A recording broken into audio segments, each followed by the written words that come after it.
আসসালামু আলাইকুম সবাইকে। আসসালামু আলাইকুম। ওয়ালাইকুম আসসালাম। আশা করি তোমরা সবাই ভালো আছো। তোমরা ভাইয়ার আওয়াজ ক্লিয়ারলি শুনতে পারতেছো কিনা অ্যান্ড পিছনের ব্যাকগ্রাউন্ডের স্ক্রিন সবকিছু দেখতে পারতেছো কিনা এটা একটু আমাদেরকে জানাও। ওয়ালাইকুম আসসালাম, ওয়ালাইকুম আসসালাম। ভাইয়ার কথা ক্লিয়ার শোনা যাচ্ছে কিনা অ্যান্ড হচ্ছে পিছনের সব স্ক্রিন ব্যাকগ্রাউন্ড সব ঠিক আছে কিনা একটু বইলো, যে বোর্ডের সব কিছু দেখতে পারতেছো কিনা।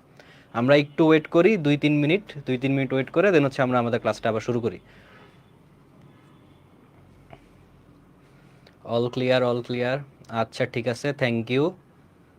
আচ্ছা একটু এক সেকেন্ড দাঁড়াও।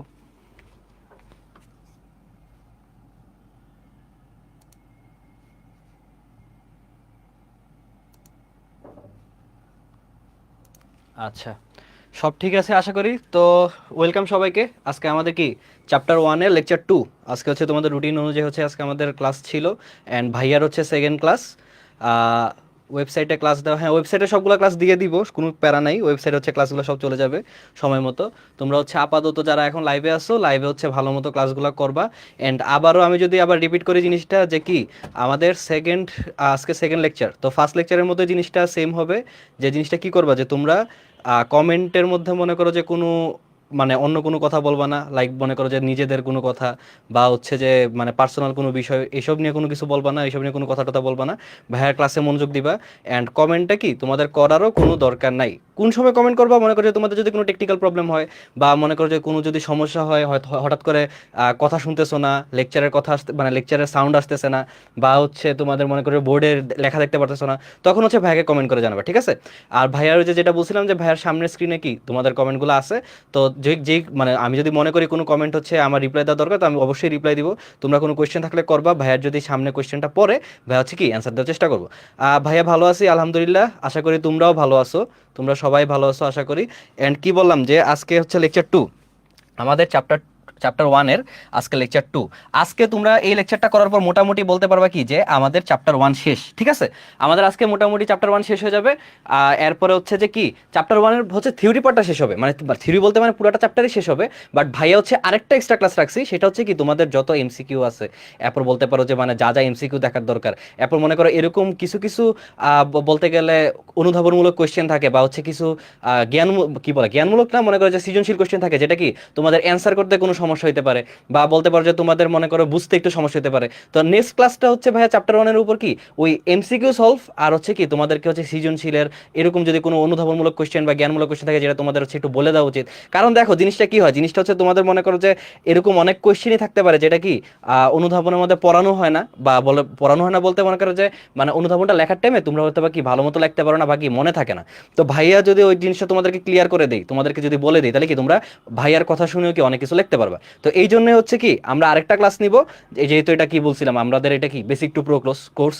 তো এই কোর্সের মধ্যে কি আমরা কোনো কিছু বাদ রাখবো না ইনশাল্লাহ, আমরা একদম কি সব কিছু একদম শুরু থেকে বেসিক থেকে সব কিছু শেষ করব, ঠিক আছে? তো আশা করি তোমরা সবাই জয়েন হয়ে গেছো এই এই মুহূর্তে। তো আমাদের আজকে লেকচার 2, আমরা লেকচার 2 এই লেকচারটা বলতে পারো যে সৃজনশীলের জন্য মোস্ট ইম্পর্টেন্ট আর কি। আর ভাইয়া কি বলছিলাম প্রথম দিন, যে এই চ্যাপ্টারে একটা সৃজনশীল আসবেই, তোমার একটা সৃজনশীল এটা থেকে থাকবে। তো ওই সৃজনশীলটা তোমরা অ্যান্সার করার চেষ্টা করবা। কারণ কি বললাম, চ্যাপ্টার 2 ইজি, এমন না যে চ্যাপ্টার 2 কঠিন, ঠিক আছে? বাট চ্যাপ্টার 2 এ কি টপিক অনেকগুলো, বা বলতে পারো অনেক টপিক আছে, বাট এইখানে হচ্ছে নির্দিষ্ট কয়েকটা টপিক। জাস্ট এই কয়েকটা টপিকই যদি তুমি ভালো মতো পড়ো, তাহলে কি তুমি সুন্দর মতো কি সবকিছু লিখতে পারবা, সবকিছু অ্যান্সার করতে পারবা। না রেদন ভাই আছে ক্লাস নেবে না, যেদিন ভাইয়া ক্লাস নেই ওই দিন হচ্ছে রেদন ভাইয়ের ক্লাস নেই, যেদিন রেদন ভাইয়ের ক্লাস আছে ক্লাস থাকবে, ওই দিন কি ভাইয়ের ক্লাস থাকবে না। আর এভাবে হয়তো বা সাজানো হবে কি একদিন রেদন ভাইয়ের ক্লাস, এরপরের দিন আমার ক্লাস, এরপর আবার একদিন মানে আর পরের দিন হচ্ছে রেদন ভাইয়ের ক্লাস, এরপর আবার আমার ক্লাস, এইভাবে, ঠিক আছে? তো তোমাদের কোনো আরেকটা জিনিস আমি একটু ক্লিয়ার করি, যে তোমরা অনেকে হচ্ছে আমি দেখছি গ্রুপের মধ্যে বা কমেন্টে জিজ্ঞেস করছিল যে ভাইয়া নোট কিভাবে করবো, বা নোটটা কিভাবে হবে। দেখো ভাইয়া, নোটটা হচ্ছে পুরোপুরি তোমার উপর, ঠিক আছে?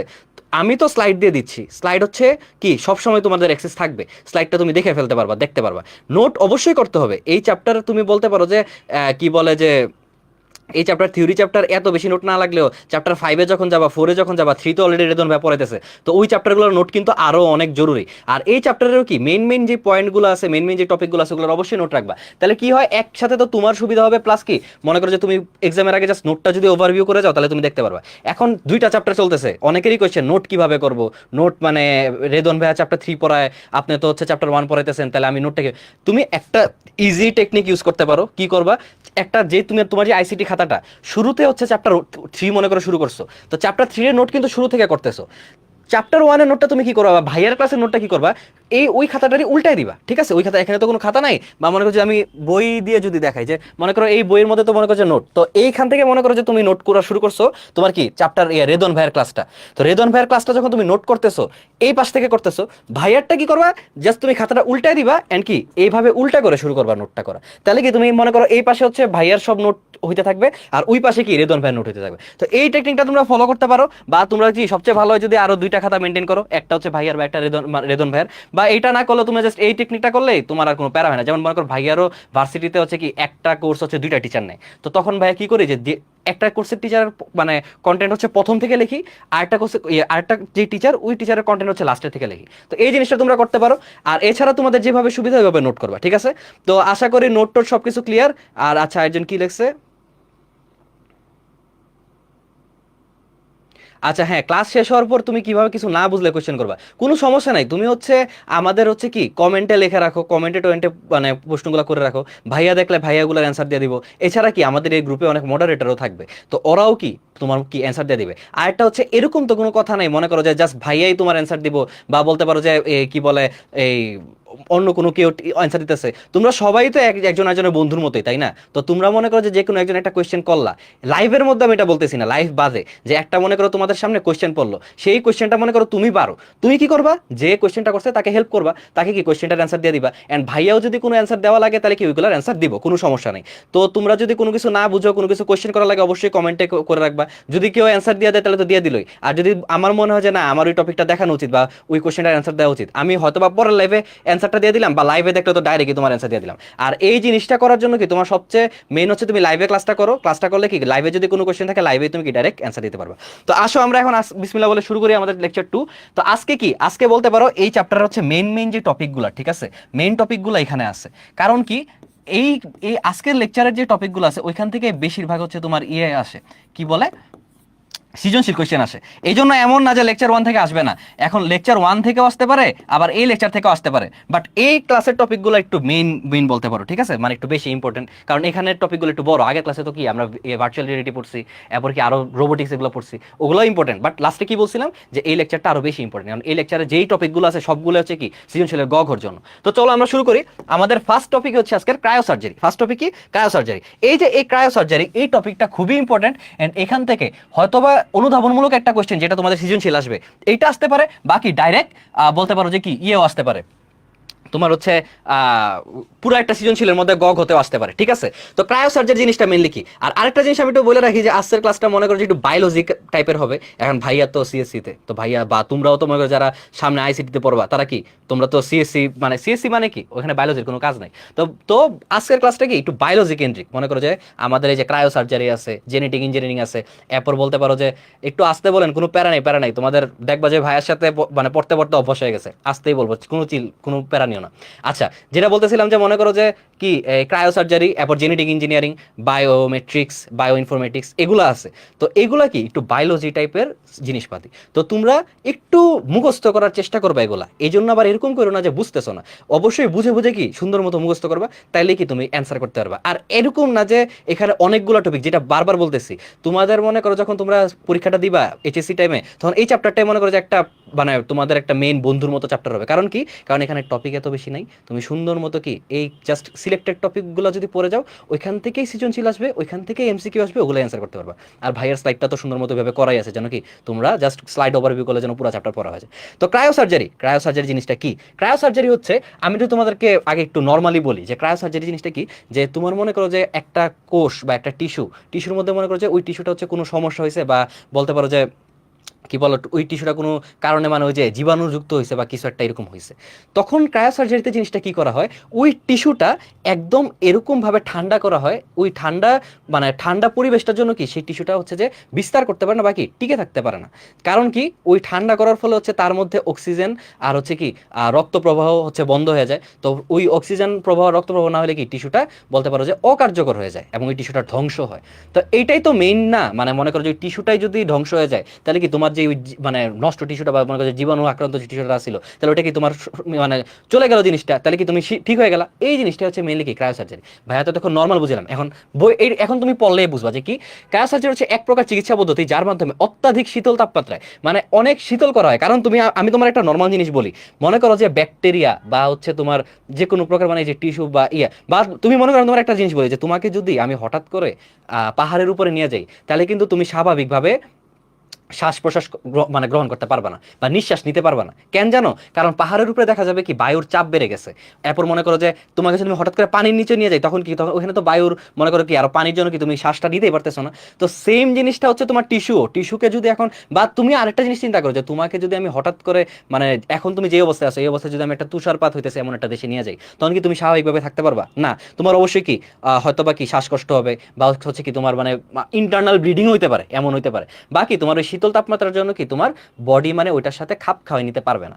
সেম জিনিসটা কি টিস্যুর ক্ষেত্রেও, টিস্যুকে কি করা হয় অত্যাধিক শীতল তাপমাত্রা প্রয়োগ করে ত্বকের অস্বাভাবিক এবং রোগাক্রান্ত টিস্যু ধ্বংস করা হয়। কারণ টিস্যুটা কি একটা নর্মাল তাপমাত্রায় আছে, একটা কমফোর্টেবল তাপমাত্রায় আছে। বা তোমরা যারা সায়েন্সে আছো তারা যখন হচ্ছে কি বলে ইয়ে পড়বা, কি জানি বলে এটাকে, বায়োলজি পড়বা যারা সায়েন্সের স্টুডেন্ট, তারা হচ্ছে দেখবা যে ব্যাকটেরিয়ার ওই যে বিস্তার, ওই অণুজীব চ্যাপ্টারটাতে তোমার হচ্ছে ব্যাকটেরিয়ার বিস্তার এইসব আছে।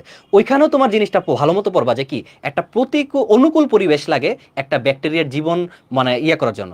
নামাজের বিরতি যদি ভাইয়া ভাইয়া সমস্যা নেই, যদি দেখি যে আসরের নামাজের ওয়াক্ত চলে যাচ্ছে তখন নামাজের বিরতি দিব। আর যদি দেখি যে আসরের ওয়াক্ত আছে তখন তোমরা নামাজ কি পড়ে ফেলতে পারবা, ভাইয়া নিজেও পড়বো, কোনো সমস্যা নেই, ঠিক আছে?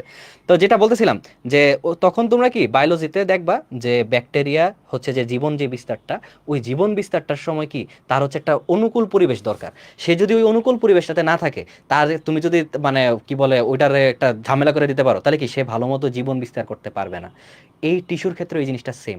এরকম একটা শীতল তাপমাত্রা প্রয়োগ করা হয় মেবি কত 165 ডিগ্রি সেলসিয়াসের -165 ডিগ্রি সেলসিয়াসের মতো মনে হয়, যে এরকম ভাবে করা হয় ওই মানে টিস্যুটাকে, যে জিনিসটা কি হয় তোমার মনে করো যে এই একদম মনে করো যে প্রচুর ঠান্ডা হয়ে যায় এবং কি টিস্যুটা তার কি স্বাভাবিক অবস্থায় থাকতে পারে না এবং ধ্বংস হয়। এটাই হচ্ছে মেইনলি ক্রায়োসার্জারির কি বেসিক বলতে পারো। তো এটা এখানে লেখা আছে, অবশ্যই সংজ্ঞাটা লাগবে। সংজ্ঞাটা কিন্তু কি এক্সামে আসতে পারে, কতেও আসতে পারে, এবং কি তোমার যদি একটা মনে করো অনুধাবনমূলক প্রশ্নতে আসে যে ক্রায়োসার্জারি বলতে কি বুঝো, তখন কি সুন্দর মতো কি বলে এই সংজ্ঞাটা আগে প্রথম প্যারাতে লিখবা, সেকেন্ড প্যারাতে কি সুন্দর মতো ব্যাখ্যা করবে যেটাতে কি ইউজ করা হইতেছে, কেন ইউজ করা হচ্ছে, এই জিনিসটা কি বা কেন মনে করো যেটা দরকার এরকম।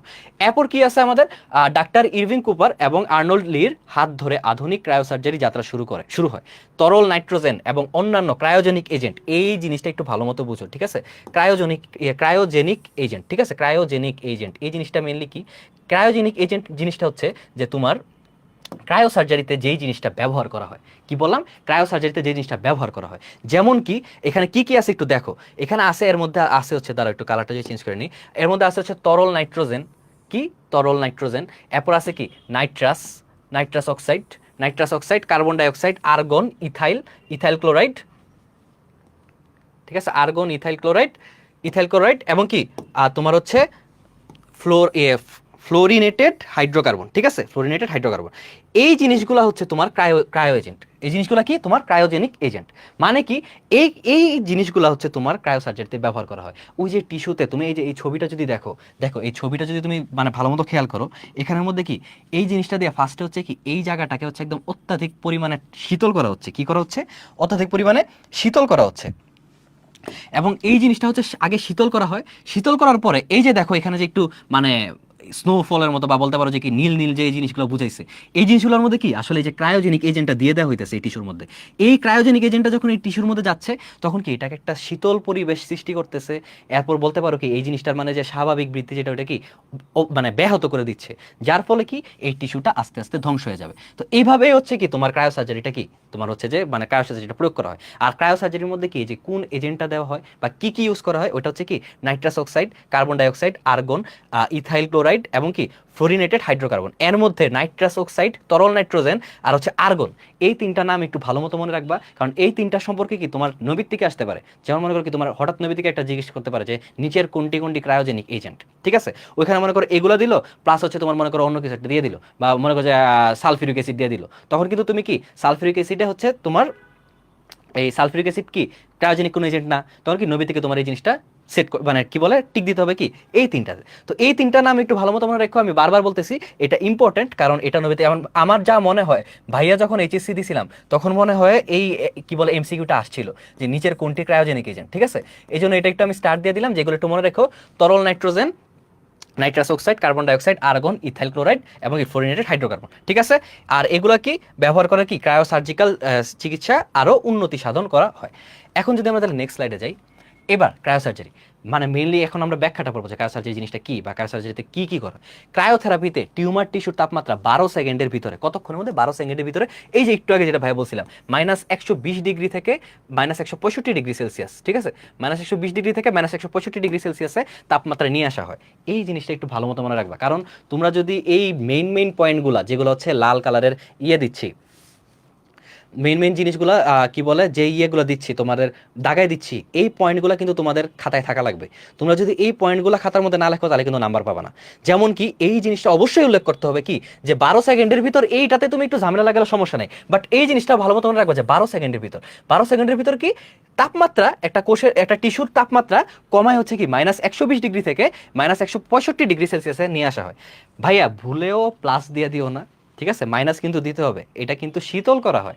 তোমরা যদি ভুলে মাইনাসটা দিতে ভুলে যাও, তোমরা যদি 165 ডিগ্রি সেলসিয়াস লিখে আসছো, তাহলে বুঝতেছো এটা মানে কি তুমি অত্যাধিক গরম করে দিতেছো। তো এই জিনিসটা কিন্তু করা যাবে না, অবশ্যই মাইনাসটা খেয়াল করে রাখবা, ঠিক আছে। তো এই তাপমাত্রায় নেওয়া হয় এই সময় একটি সূচের প্রান্ত দ্বারা, ওই যে আমরা যদি আগের স্লাইডে দেখি, এই যে দেখো, এই যে এইখানে আমি কি বলছিলাম, এই জিনিসটা দিয়ে হচ্ছে কি তোমার তোমার এই যে এই জিনিসটা দিয়ে হচ্ছে কি মেইনলি ঠান্ডা করা হচ্ছে, শীতল করা হচ্ছে টিস্যুটা। আর এই যে এখানে যে একটা তোমার সূচের মতো বা ইনজেকশনের মতো জিনিসটা ভিতরে ঢুকছে, এই জিনিসটা দিয়ে কি করা হইতেছে, এখানে এই যে তোমার এই যে কি বলে এই ক্রায়োজেনিক যে এজেন্টগুলো আছে ওগুলো জাস্ট দিয়ে দেওয়া হইতেছে। ওই দিয়ে দেওয়ার ফলে কি হইতেছে, এই টিস্যুটা একে তো শীতল হইতেছে, প্লাস হচ্ছে কি মানে অত্যাধিক মানে তাপমাত্রা একদম শীতল করে দেওয়ার জন্য ওর মধ্যে মনে করো এই যে এখান থেকে যে যত সব রক্ত টক্ত প্রবাহিত হইতো, এরপর অক্সিজেন, রক্তের সাথে তো অক্সিজেন প্রবাহিত হইতো, এই জিনিসগুলো হচ্ছে ওর ভিতরে অফ হয়ে গেছে, যার ফলে কি টিস্যুটা ধ্বংস হয়ে যাচ্ছে। এই জিনিসটাই করা হয়। তো এখানে এটাই লেখা হয়েছে কি যে তাপমাত্রা নিয়ে আসা হয় এই সময় একটি সূচের প্রান্ত দ্বারা টিউমার টিস্যুর ভিতরে খুব দ্রুত আর্গন গ্যাসের নিঃসরণ করা হয়। এখানে কি আর্গন গ্যাস এখানে লেখা হয়েছে, এছাড়া কিন্তু অন্য গ্যাসও কি তরল নাইট্রোজেন নিঃসরণ করতে পারে, এরপর যেই সব আমরা ক্রায়োজেনিক এজেন্ট পড়ছি ওগুলো নিঃসরণ করতে পারে। তো এগুলো কি নিঃসরণ করা হয়।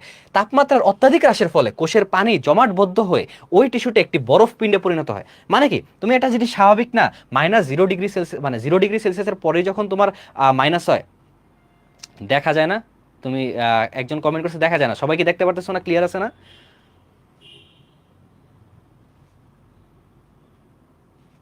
একটু কমেন্টে জানাও তো ভাইয়ারা যে সবকিছু ক্লিয়ার নাকি। ঝাপসা দেখাইলে মেইনলি হচ্ছে তোমার একটু নেটে মনে হয় সমস্যা হইতেছে, তো তুমি একটু নেটটা ঠিক করো, হয়তো বা নেটের জন্য। আচ্ছা হ্যাঁ ক্লিয়ার, সবাই বলতেছে ক্লিয়ার, ঠিক আছে ঠিক আছে। তোমার হচ্ছে নেটে একটু সমস্যা হচ্ছে আর কি, তুমি বাফারিং হচ্ছে বা নেটে সমস্যা হচ্ছে, এই জন্য তোমার নেটটা একটু ঠিক করো, ঠিক আছে। বা মনে করো যে ক্লাসটা থেকে বের হয়ে আবার ক্লাসটাতে ঢুকো, তাহলে দেখো যে ইনশাল্লাহ ঠিক হয়ে যাবে। আচ্ছা, তো যেটা বলতেছিলাম যে আর্গন গ্যাসের নিঃসরণ করানো হয়, এই আর্গন গ্যাসের জায়গায় কিন্তু কি অন্যান্য যে ক্রায়োজেনিক এজেন্টগুলো আছে ওগুলোও কি তোমরা মানে ব্যবহার করা যেতে পারে, ঠিক আছে। তো এই নিঃসরণ করার ফলে কি হয়, তাপমাত্রা অত্যাধিক হ্রাসের ফলে কোষের পানি জমাটবদ্ধ একটি বরফ পিণ্ড, যেটা বলতেছিলাম এই জিনিসটা যে তোমার -0 ডিগ্রি সেলসিয়াস বা 0 ডিগ্রি সেলসিয়াসের পরে যখন মানে কি বলে আরো তুমি কমায় দাও একটা তাপমাত্রাকে, তখন কিন্তু এটা আস্তে আস্তে বরফে পরিণত হওয়া শুরু করে। যেমন মনে করো যে যে কানাডা বা হচ্ছে আমেরিকা যেসব জায়গায় হচ্ছে তুষারপাত হয়, ওইখানে কিন্তু টেম্পারেচারটা মেইনলি মাইনাসের নিচে থাকে। মাইনাসের নিচে থাকার ফলে কি তোমার জিনিসগুলো মানে ওই যে বরফ পড়তে থাকে। এখানেও সেম যে কি মাইনাসে যখন এই যে -165 ডিগ্রি সেলসিয়াস মানে বুঝতেছো অনেক মানে তাপমাত্রা অনেক কমায় নিয়ে আসে, এই জন্য কি ওই কোষটা হচ্ছে একটা বরফ পিণ্ডে পরিণত হয়। বরফ পিণ্ডের ভেতরে টিউমার টিস্যুটি আটকা পড়ে গেলে এতে রক্ত অক্সিজেন সরবরাহ বন্ধ হয়ে যায়। এখন একটা টিস্যুতে যদি রক্ত আর অক্সিজেনই সরবরাহ না হয়, তাহলে কি সে তার স্বাভাবিক কার্যকলাপ চালাতে পারবে বা বলতে পারো সে কি তখন স্বাভাবিক থাকতে পারবে না, তখন সে কি ধ্বংস হয়ে যাবে। এরপর কি কারণ, এই যে দেখো এখানে কারণটা লেখা আছে যে 165 ডিগ্রি সেলসিয়াস তাপমাত্রায় রক্ত ও অক্সিজেন পরিবহন সম্ভব নয়। কারণ একে তো ওইটা হচ্ছে বরফে পরিণত হয়েছে, বরফে পরিণত হয়ে গেছে। বরফে পরিণত হওয়ার পরে কি হইলো যে তোমার কি ওইখানে যে রক্তগুলা যে প্রভাবিত হচ্ছিল, ওই রক্তগুলা আর প্রবেশ করতে পারতেছে না, প্লাস যে অক্সিজেন রক্ত প্রবেশ যেহেতু করতে পারতেছে না, তার জন্য কি অক্সিজেনও প্রবেশ করতে পারতেছে না। এই জিনিসটাই হচ্ছে।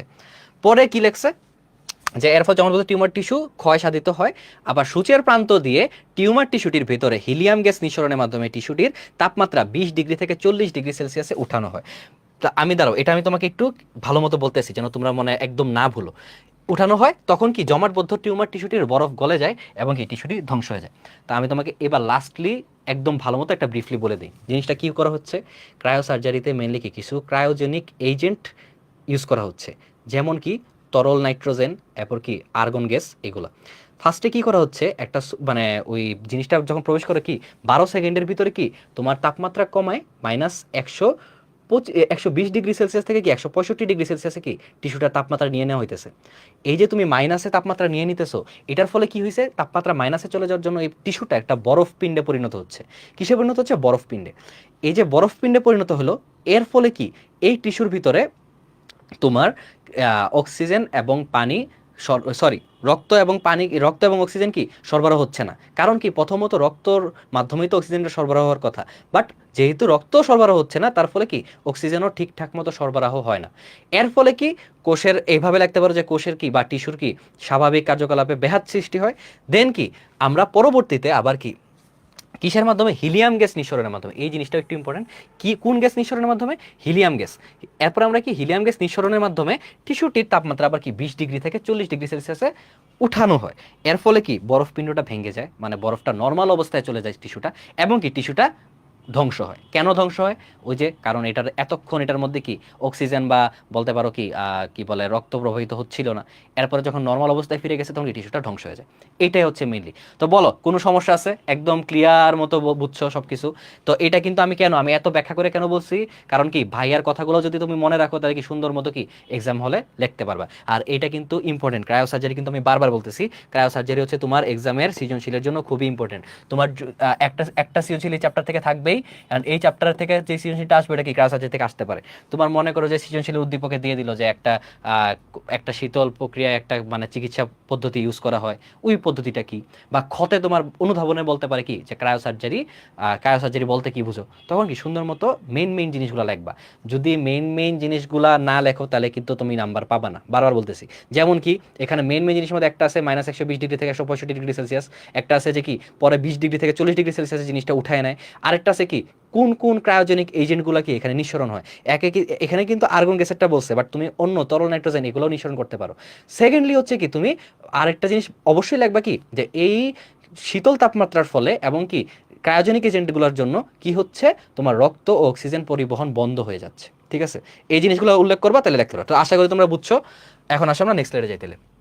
নেক্সট স্লাইডে এখন এই যে ক্রায়োসার্জারি কিসের মধ্যে ব্যবহার করা হয়, তো এই যে এগুলো মেইনলি উদ্দীপকে আসতে পারে, যে মনে করো এরকম এরকম সমস্যা বা এই জিনিসগুলো আছে, এটার মধ্যে হচ্ছে ডাক্তার একটা চিকিৎসা পদ্ধতি, কি বলে একটা চিকিৎসা পদ্ধতি করছে, মানে প্রয়োগ করছে। এখন কোন চিকিৎসা পদ্ধতিটা প্রয়োগ করছে? কি? ক্রায়োসার্জারি। এই ক্রায়োসার্জারি এভাবে তোমার কি সুন্দর মতো সৃজনশীল দিয়ে দিতে পারে। কি? ত্বকের ছোট টিউমার, তিল, আচিল, ত্বকের ছোট ছোট ক্যান্সার, মানে মেইন কথা তুমি ক্রায়োসার্জারির মাধ্যমে কি অনেক বড় একটা টিস্যু বা বলতে পারো যে ক্যান্সার কোষ অনেক বড় যদি হয়ে যায়, বা ক্যান্সার কোষ যদি তোমার একদম মানে একটা সাইডে মনে করো ছড়াই গেছে বা অনেক বেশি বৃদ্ধি পাইছে, তখন কিন্তু ক্রায়োসার্জারি কোনো কাজে আসবে না। বাট মানে প্রাথমিক পর্যায়ে, বা যখন মনে করো যে তোমার কি এই ছোট কোনো একটা জিনিস আছে, ওই ছোট মানে ছোট থাকা অবস্থায় যদি তোমার কি একটা ছোট টিউমার হতে পারে, তিল হতে পারে, আঁচিল থাকবে, তখন যদি তুমি ক্রায়োসার্জারিটা প্রয়োগ করো তাহলে কি তুমি ওই জিনিসটাতে মানে লাভ পাবা, বা বলতে পারো যে মানে উপকার হবে আর কি। বাট বড় যদি একটা সমস্যা হয় বা কোষে অনেকগুলো কোষে বা টিস্যুতে যদি ছড়ায় পড়ে, তখন কিন্তু ক্রায়োসার্জারি আর কি কোনো মানে বলতে পারো যে লাভে আসে না, এরকমটা। ঠিক আছে, তো ছোট ছোট ক্যান্সার ইত্যাদি ক্রায়োসার্জারির মাধ্যমে চিকিৎসা করা হয়। এছাড়াও ক্রায়োসার্জারি দ্বারা অভ্যন্তরীণ কিছু রোগ যেমন যকৃত ক্যান্সার, বৃক্ক ক্যান্সার, প্রোস্টেট ক্যান্সার, ফুসফুস ক্যান্সার, মুখের ক্যান্সার, গ্রীবাদেশীয় কি বলে গোলযোগ, পাইলস ইত্যাদির চিকিৎসাও করা হয়। লাস্টের লাইনটা এত একটা ইম্পর্টেন্ট না, মোটামুটি হচ্ছে যে জাস্ট মনে রাখবা যে কি প্ল্যান্টার ফেসিটিস এবং ফিবোরমা ইত্যাদি ক্ষেত্রেও ক্রায়োসার্জারি প্রয়োগ দেখা যায়। এগুলো তো একটা আসে না, বাট তোমাকে যদি সৃজনশীলে দেয় বা নৈবিত্তিকে দেয় যে কোন এই এই সমস্যার জন্য কোন কোন চিকিৎসা পদ্ধতি ব্যবহার করা যায়, তখন কি ক্রায়োসার্জারি। কোনগুলা? ত্বকের ছোট টিউমার, এগুলো একটু ভালো মতো মনে রাখবা, কারণ এগুলো কিন্তু কি তোমার সৃজনশীলে কি বলে উদ্দীপকে দিয়ে দিতে পারে। গেল, তো এটাই একটু কি মনে ছিল আমাদের ক্রায়োসার্জারি টপিকটা মনে শেষ। নেক্সট হচ্ছে আমরা এখন যেটা যাব, এটা হচ্ছে কি তোমার মহাকাশ অভিযান, আইসিটি নির্ভর উৎপাদন ব্যবস্থা, আর আছে প্রতিরক্ষা। ভাইয়া তোমাদেরকে ফার্স্ট ক্লাসেই বলছিলাম, আসলে তোমাদের এই চ্যাপ্টার না খালি তোমাদেরকে তো আমি হচ্ছে বলছি কি বলে ব্যবহার করতে, কি বলে মুজিবুর রহমান স্যারের বই ব্যবহার করতে। অনেকে বলতেছে গ্রীবা দেশীয় গোলযোগ বা গ্রীবা কি, মেইন কথা হচ্ছে ভাই আমি নিজেও বায়োলজির টিচার না, এটা একটা একটা রোগ হইতে পারে, কারণ গ্রীবা জিনিসটা কি আমি নিজেও ভুলে গেছি। তো তোমরা একটু দরকার হলে সুন্দর সুন্দর মতো গুগলে সার্চ দিয়ে নিও। আর যদি তোমাদের আমাদের যখন বায়োলজি কোর্স ছাড়া হবে তখন কি বায়োলজি টিচার থেকে বুঝে নিবা গ্রীবা জিনিসটা কি। আপাতত ভাইয়া আছি আইসিটিতে, তোমরা সুন্দর মতো আইসিটির কোয়েশ্চেন করো। এখন তোমরা যদি ভাইয়াকে বলো যে ভাই আপনি বায়োলজি পড়ান, তাহলে তো মনে করো যে ভাইয়া একদম পুরো আটকায় যাবো। কারণ যেটা সত্য কথা, মনে করো যে মানে ভাইয়া যখন ইন্টারে ছিলাম তখন বায়োলজি জিনিসটা এত বিচ্ছিরি লাগতো ভাইয়ের কাছে, এত ফালতু লাগতো, মানে খুবই বিচ্ছিরি লাগতো জিনিসটা। কারণ কে পড়ে ভাই বায়োলজি? মনে করো যে সুন্দর মতো আমি হচ্ছে যে ফিজিক্স কেমিস্ট্রি আর আইসিটি খুবই ভালো লাগতো পড়তে, কেমিস্ট্রিও মোটামুটি, বাট ফিজিক্স আর আইসিটি আর ম্যাথ এই তিনটা সাবজেক্ট ভাইয়ের খুবই মানে ফেভারিট ছিল। বাট হচ্ছে তোমার কি বলে বায়োলজি পড়তে একটা বিষের মতো লাগতো, কারণ জিনিসটা কি খালি মুখস্থ। আর ভাইয়ার মুখস্থ এত ভালো না, ভাইয়া কি বুঝতে পারি ভালো, বা বলতে পারো যে মানে জিনিসগুলো বুঝে ভালো মতো প্রয়োগ করতে পারি, বাট মুখস্থ জিনিসটা না। আচ্ছা, যেটা বলতেছিলাম যে তোমরা হচ্ছে মুজিবুর রহমান স্যারের বই হচ্ছে তোমাদেরকে কি ফলো করতে বলছি। তো মুজিবুর রহমান স্যারের বই তোমরা দেখবা যে অনেক টপিক আছে, অনেক টপিক। তো পরীক্ষার জন্য বা বলতে পারো যে এই তোমার কি বলে এইচএসসি পরীক্ষার জন্য কিন্তু সব টপিক দরকার হয় না, বা সব টপিক থেকে কোয়েশ্চেনও আসে না, প্লাস সব টপিকের দরকার নাই। ঠিক আছে, এই গ্রীবদেশীয় পায়াস এই সব কিছুই এক একটা রোগ। ঠিক আছে, প্রত্যেকটাই রোগ, এই রোগগুলোতে হচ্ছে তুমি কি ক্রায়োসার্জারি ব্যবহার করতে পারবা। ঠিক আছে, গেল। আর যেটা বলতেছিলাম, তো সবগুলো টপিকের দরকার হয় না, কিছু কিছু টপিক হচ্ছে স্কিপ করা যায়, কিছু কিছু টপিক কি একদম প্রয়োজনীয় হয় না। তো ভাইয়া স্লাইডে ওইসব টপিকই রাখবো যেসব টপিক কি তোমাদের জন্য দরকার, অ্যান্ড এইচএসসির জন্য তোমার অবশ্যই ওইসব টপিক পড়তে হবে, এরকম টপিকই রাখবো। এখন এগুলোর মধ্যে কিছু কিছু আছে যে কম ইম্পর্টেন্ট টপিক, মানে আছে না যে হঠাৎ করে বা বলতে পারো যে এই ভুলে বা এক্সিডেন্টলি একটা টপিক থেকে কোশ্চেন এসে পড়লো। এরকম তিনটা টপিক হচ্ছে মহাকাশ অভিযান, আইসিটি নির্ভর উৎপাদন ব্যবস্থা আর হচ্ছে প্রতিরক্ষা। এই জন্য ভাইয়া ইচ্ছা করে কি স্লাইডের মধ্যে এই টপিকগুলো রাখি নাই। তোমাদের কাজ কি হবে, তোমরা জাস্ট সুন্দর মতো এই তোমাদের মুজিবুর রহমান স্যারের বইয়ে এই যে তিনটা পার্ট আছে, এই তিনটা পার্ট হচ্ছে রিডিং পড়বা। কি পড়বা? রিডিং পড়বা। রিডিং ছাড়া এখানের থেকে কোনো কিছু শিখা বা কোনো কিছু মুখস্থ করার কোনো দরকার নাই। কিন্তু রিডিংটা ভালো মতো পড়তে হবে, কারণ যদি ওই যে বিপদের বন্ধু হিসাবে আইসা পড়ে, এটা অ্যাক্সিডেন্টলি একটা দুর্ঘটনা ঘটে যায়, তাইলে যেন তোমরা লিখতে পারো। কিন্তু গ ঘতে আসার তো কোনো চান্সই নাই বড় প্রশ্নতে। হাইয়েস্ট গেলে এটা ক খতে হচ্ছে যে কি দুষ্টামি করে স্যাররা দিয়ে দিতে পারে, বা স্যাররা যদি এইচএসসিতেও না দেয় তোমার কি কলেজে দিয়ে দিতে পারে। এই জন্য কি বললাম, জাস্ট সুন্দর মতো রিডিং পড়বা, এখানে তেমন বুঝার কোনো কিছু নাই। জাস্ট হচ্ছে যে তুমি যদি একবার একবার না, অবশ্যই 2-3 বার রিডিং পড়বা। তুমি যদি সুন্দর মতো রিডিং পড়ে নাও তাহলে এই জিনিসগুলো বুঝে নিবা। তো এই জন্য স্লাইডের মধ্যে জাস্ট টপিকগুলো লিখে রাখছি, বাট এত একটা ইম্পর্টেন্ট টপিক না, এগুলা এগুলা লেস ইম্পর্টেন্ট।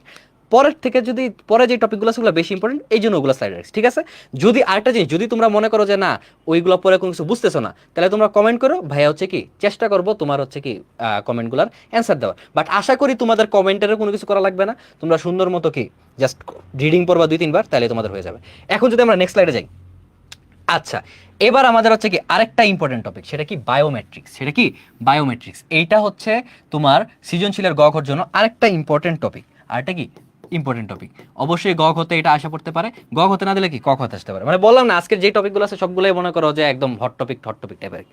বায়োমেট্রিক্স, বায়োমেট্রিক্স জিনিসটা কি? এই পাশের ছবিটা দেখে বা মনে করো যে তোমরা অনেক নিজেরাই অনেক কিছু জানো বায়োমেট্রিক্সের সম্পর্কে। বায়োমেট্রিক্স জিনিসটা কি? বায়োমেট্রিক্স হচ্ছে তোমাদের এমন একটা পদ্ধতি, যে কি এমন একটা প্রযুক্তি যেখানে কোনো ব্যক্তির দেহের গঠন এবং আচরণগত বৈশিষ্ট্যের উপর ভিত্তি করে তাকে অদ্বিতীয়ভাবে কি চিহ্নিত করা হয়। তো বায়োমেট্রিক জিনিসটা মেনলি কি, আমি তোমাকে সহজ বাংলা ভাষা আগে বলি। তোমরা কিন্তু কি হাসপাতালে গেছো, কি বলে হসপিটালে গেছো, বা বলতে পারো কি তোমরা অনেক স্কুলেও কিন্তু এখনকার স্কুলের মধ্যেও কলেজের মধ্যেও এই জিনিসগুলো এসে পড়ছে। তোমরা একটা দেখছো না, একটা হচ্ছে ফিঙ্গারপ্রিন্ট দেওয়ার মেশিন থাকে। ওই কেউ একজন যদি কোনো একটা অফিসার যদি বাইরে থেকে আসে, বা বলতে পারো কোনো একটা যদি যে চাকরি করে ওই অফিসটাতে, তখন যখন বাইরে থেকে আসে বা একদম প্রথমে যখন অফিসে ঢুকে, তখন সে কি একটা ফিঙ্গারপ্রিন্ট দেয়, ফিঙ্গারপ্রিন্টটা দিয়ে সে হচ্ছে অফিসে যায়।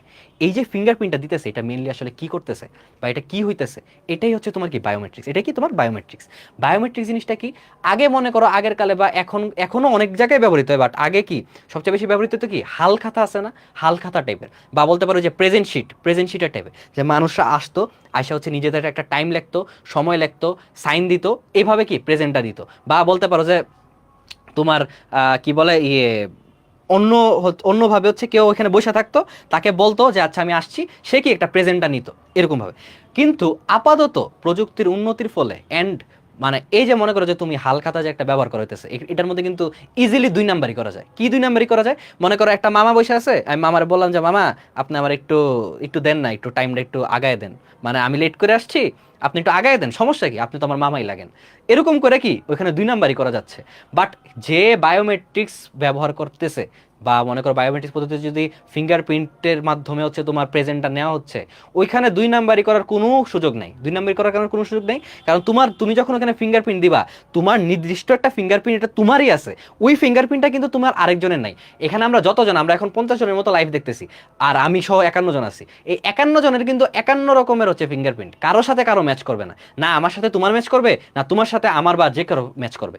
এই জন্য কি বায়োমেট্রিক্সে তুমি যখন ফিঙ্গারপ্রিন্টটা দিতেছো, তোমার ওই টাইমটা একদম সুন্দর মতো উল্লেখ করা হচ্ছে, এবং টাইমটা একদম সুন্দর মতো কি থাকতেছে, যে এই টাইমে হচ্ছে কি এই মানুষটা আসছে, এই টাইমে এই মানুষটা প্রেজেন্ট হয়েছে। তাই ওইখানে 2 নাম্বারই করার কোনো সুযোগ নাই, ওইখানে কোনো কি বলতে পারো চুরি চামারি করার কোনো সুযোগ নাই, যে থাক আমার একটু বাড়ায় দেন বা একটু কমায় দেন, এরকম করার কোনো সুযোগ নেই। ঠিক আছে, তোমরা প্লিজ কমেন্টে এত কথা টথা বললো না, ভাইয়া কিন্তু শুরুতেও বলছিলাম একটু ক্লাসটাতে মনোযোগ দেওয়ার চেষ্টা করো। কমেন্ট কি, যদি কোনো সমস্যা টমস্যা হয় তখন হচ্ছে কমেন্ট করো। হালখাতা কি, হালখাতা হচ্ছে তোমার ওই যে দেখো না ওই যে দোকানে হিসাব করা হয়, বা হচ্ছে তোমার তোমার স্কুলে বা কলেজে প্রেজেন্টের শিট দেখছো না, ওইটারে তুমি হালখাতা বলতে পারো, এটার আমি হালখাতা হিসাবে বললাম আর কি এই জিনিসটা। আচ্ছা ঠিক আছে, তো যেটা বলা, তো এই জন্য হচ্ছে কি বায়োমেট্রিক্সটা আপাতত কি প্রযুক্তিকে আরো মানে উন্নতির দিকে নিয়ে গেছে। কারণ এখন কেউ কি ওই 2 নাম্বারই করে চুরি করতে পারতেছে না। কেউ এরপর মনে করো আর কোথায় কোথায় বায়োমেট্রিক্স ব্যবহার করা হয়, মনে করো যে কোনো অপরাধী শনাক্তকরণে, ওই যে তোমার একটা ফিঙ্গারপ্রিন্ট তোমার ইউনিক, তুমি যদি তোমার হাতের ইয়াটা মানে এই আঙ্গুলের এই জায়গাটা দেখো একদম ক্লিয়ারলি, তুমি বুঝতে পারবা যে এখানে আঙ্গুলের মধ্যে কি তোমার একটা হচ্ছে ওই গোল গোল গোল টাইপের কিছু একটা আছে, মানে গোল টাইপের হচ্ছে, এটা বলতে পারো যে কোষের নেই এরকম, মানে যে ফিঙ্গারপ্রিন্ট, এই যে এই ছবিটা দেখতেছো না, এই যে এই ছবিটা, তোমার হাতের এই জায়গায় দেখো, তোমার তোমার হাতটাও এরকমই একদম, যদি হাত ফাইটা না থাকে। এই জিনিসটাই কি তোমার হচ্ছে কি একটা প্রত্যেকটা মানুষের আলাদা আলাদা, কারো জেনেটিক গঠন এক না, প্রত্যেকটা মানুষের আলাদা। আমরা এখন লাইভে যতজন আছি প্রত্যেকজনের হচ্ছে আলাদা সিনোম, আলাদা হচ্ছে তোমার হাতের গঠনটা, এগুলো এইভাবে এই জিনিসগুলো শনাক্ত করে একটা মানুষকে, বা বলতে পারো একটা ব্যক্তিকে বা একটা ব্যক্তিত্বকে যদি শনাক্ত করা হয়, ওইটাই হচ্ছে মেনলি কি আমাদের বায়োমেট্রিক্স। তা আমরা যদি এখন সংজ্ঞাটা একটু পড়ি, বায়োমেট্রিক্স হলো এমন একটি প্রযুক্তি যেখানে কোনো ব্যক্তির দেহের গঠন এবং আচরণগত বৈশিষ্ট্যের উপর ভিত্তি করে তাকে অদ্বিতীয়ভাবে চিহ্নিত করা হয়। দেহের গঠন কোনগুলা, যেটা বললাম যে তোমার এই এক একজনের মনে করো হাতের লেখা এক এক রকম, এক একজনের ফিঙ্গারপ্রিন্ট এক এক রকম, এক একজনের ফেস এক এক রকম, আমার ফেস রিকগনিশন একরকম, তোমার ফেস রিকগনিশন একরকম, এগুলা।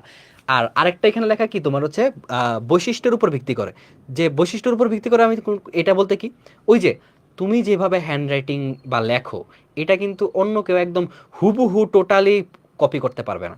বা তোমার বলতে পারো তোমার যে ভয়েস, তোমার ভয়েসের মনে করো যে একটু লেভেল, তুমি যেই লেভেলে কথা বলো, বা বলতে পারো যে তুমি যেভাবে যেই উচ্চ স্বরে যেভাবে কথা বলো, এইভাবে কিন্তু আরেকজনের একদম পুরো সেম হবে না। এই যে এইসব জিনিসগুলো দিয়েও কিন্তু কি একটা মানুষের শনাক্ত করা হয়, এগুলোই হচ্ছে তোমার বায়োমেট্রিক্স। আর ফেস রিকগনিশন বা আমি কি বললাম, এই জিনিসগুলো তো তোমরা অবশ্যই দেখছো ইয়েতে, হাসপাতালে বা পরীক্ষা বলে হাসপাতালে বা স্কুল টুর এগুলোতে, বা বিভিন্ন অফিসেও দেখা যায়, বিভিন্ন জায়গায় দেখবা যে ঢুকার টাইমে অদ্বিতীয় মানে হচ্ছে মানে দ্বিতীয় কিছু একটা না আর কি, মানে মনে করো যে তুমি ওই যে বলে না আল্লাহ এক অদ্বিতীয়, এটা মানে কি আল্লাহ একই, আল্লাহর মতো কেউ নাইও, বা বলতে পারো যে আল্লাহর কোনো মানে শরিক নেই এরকম টাইপ।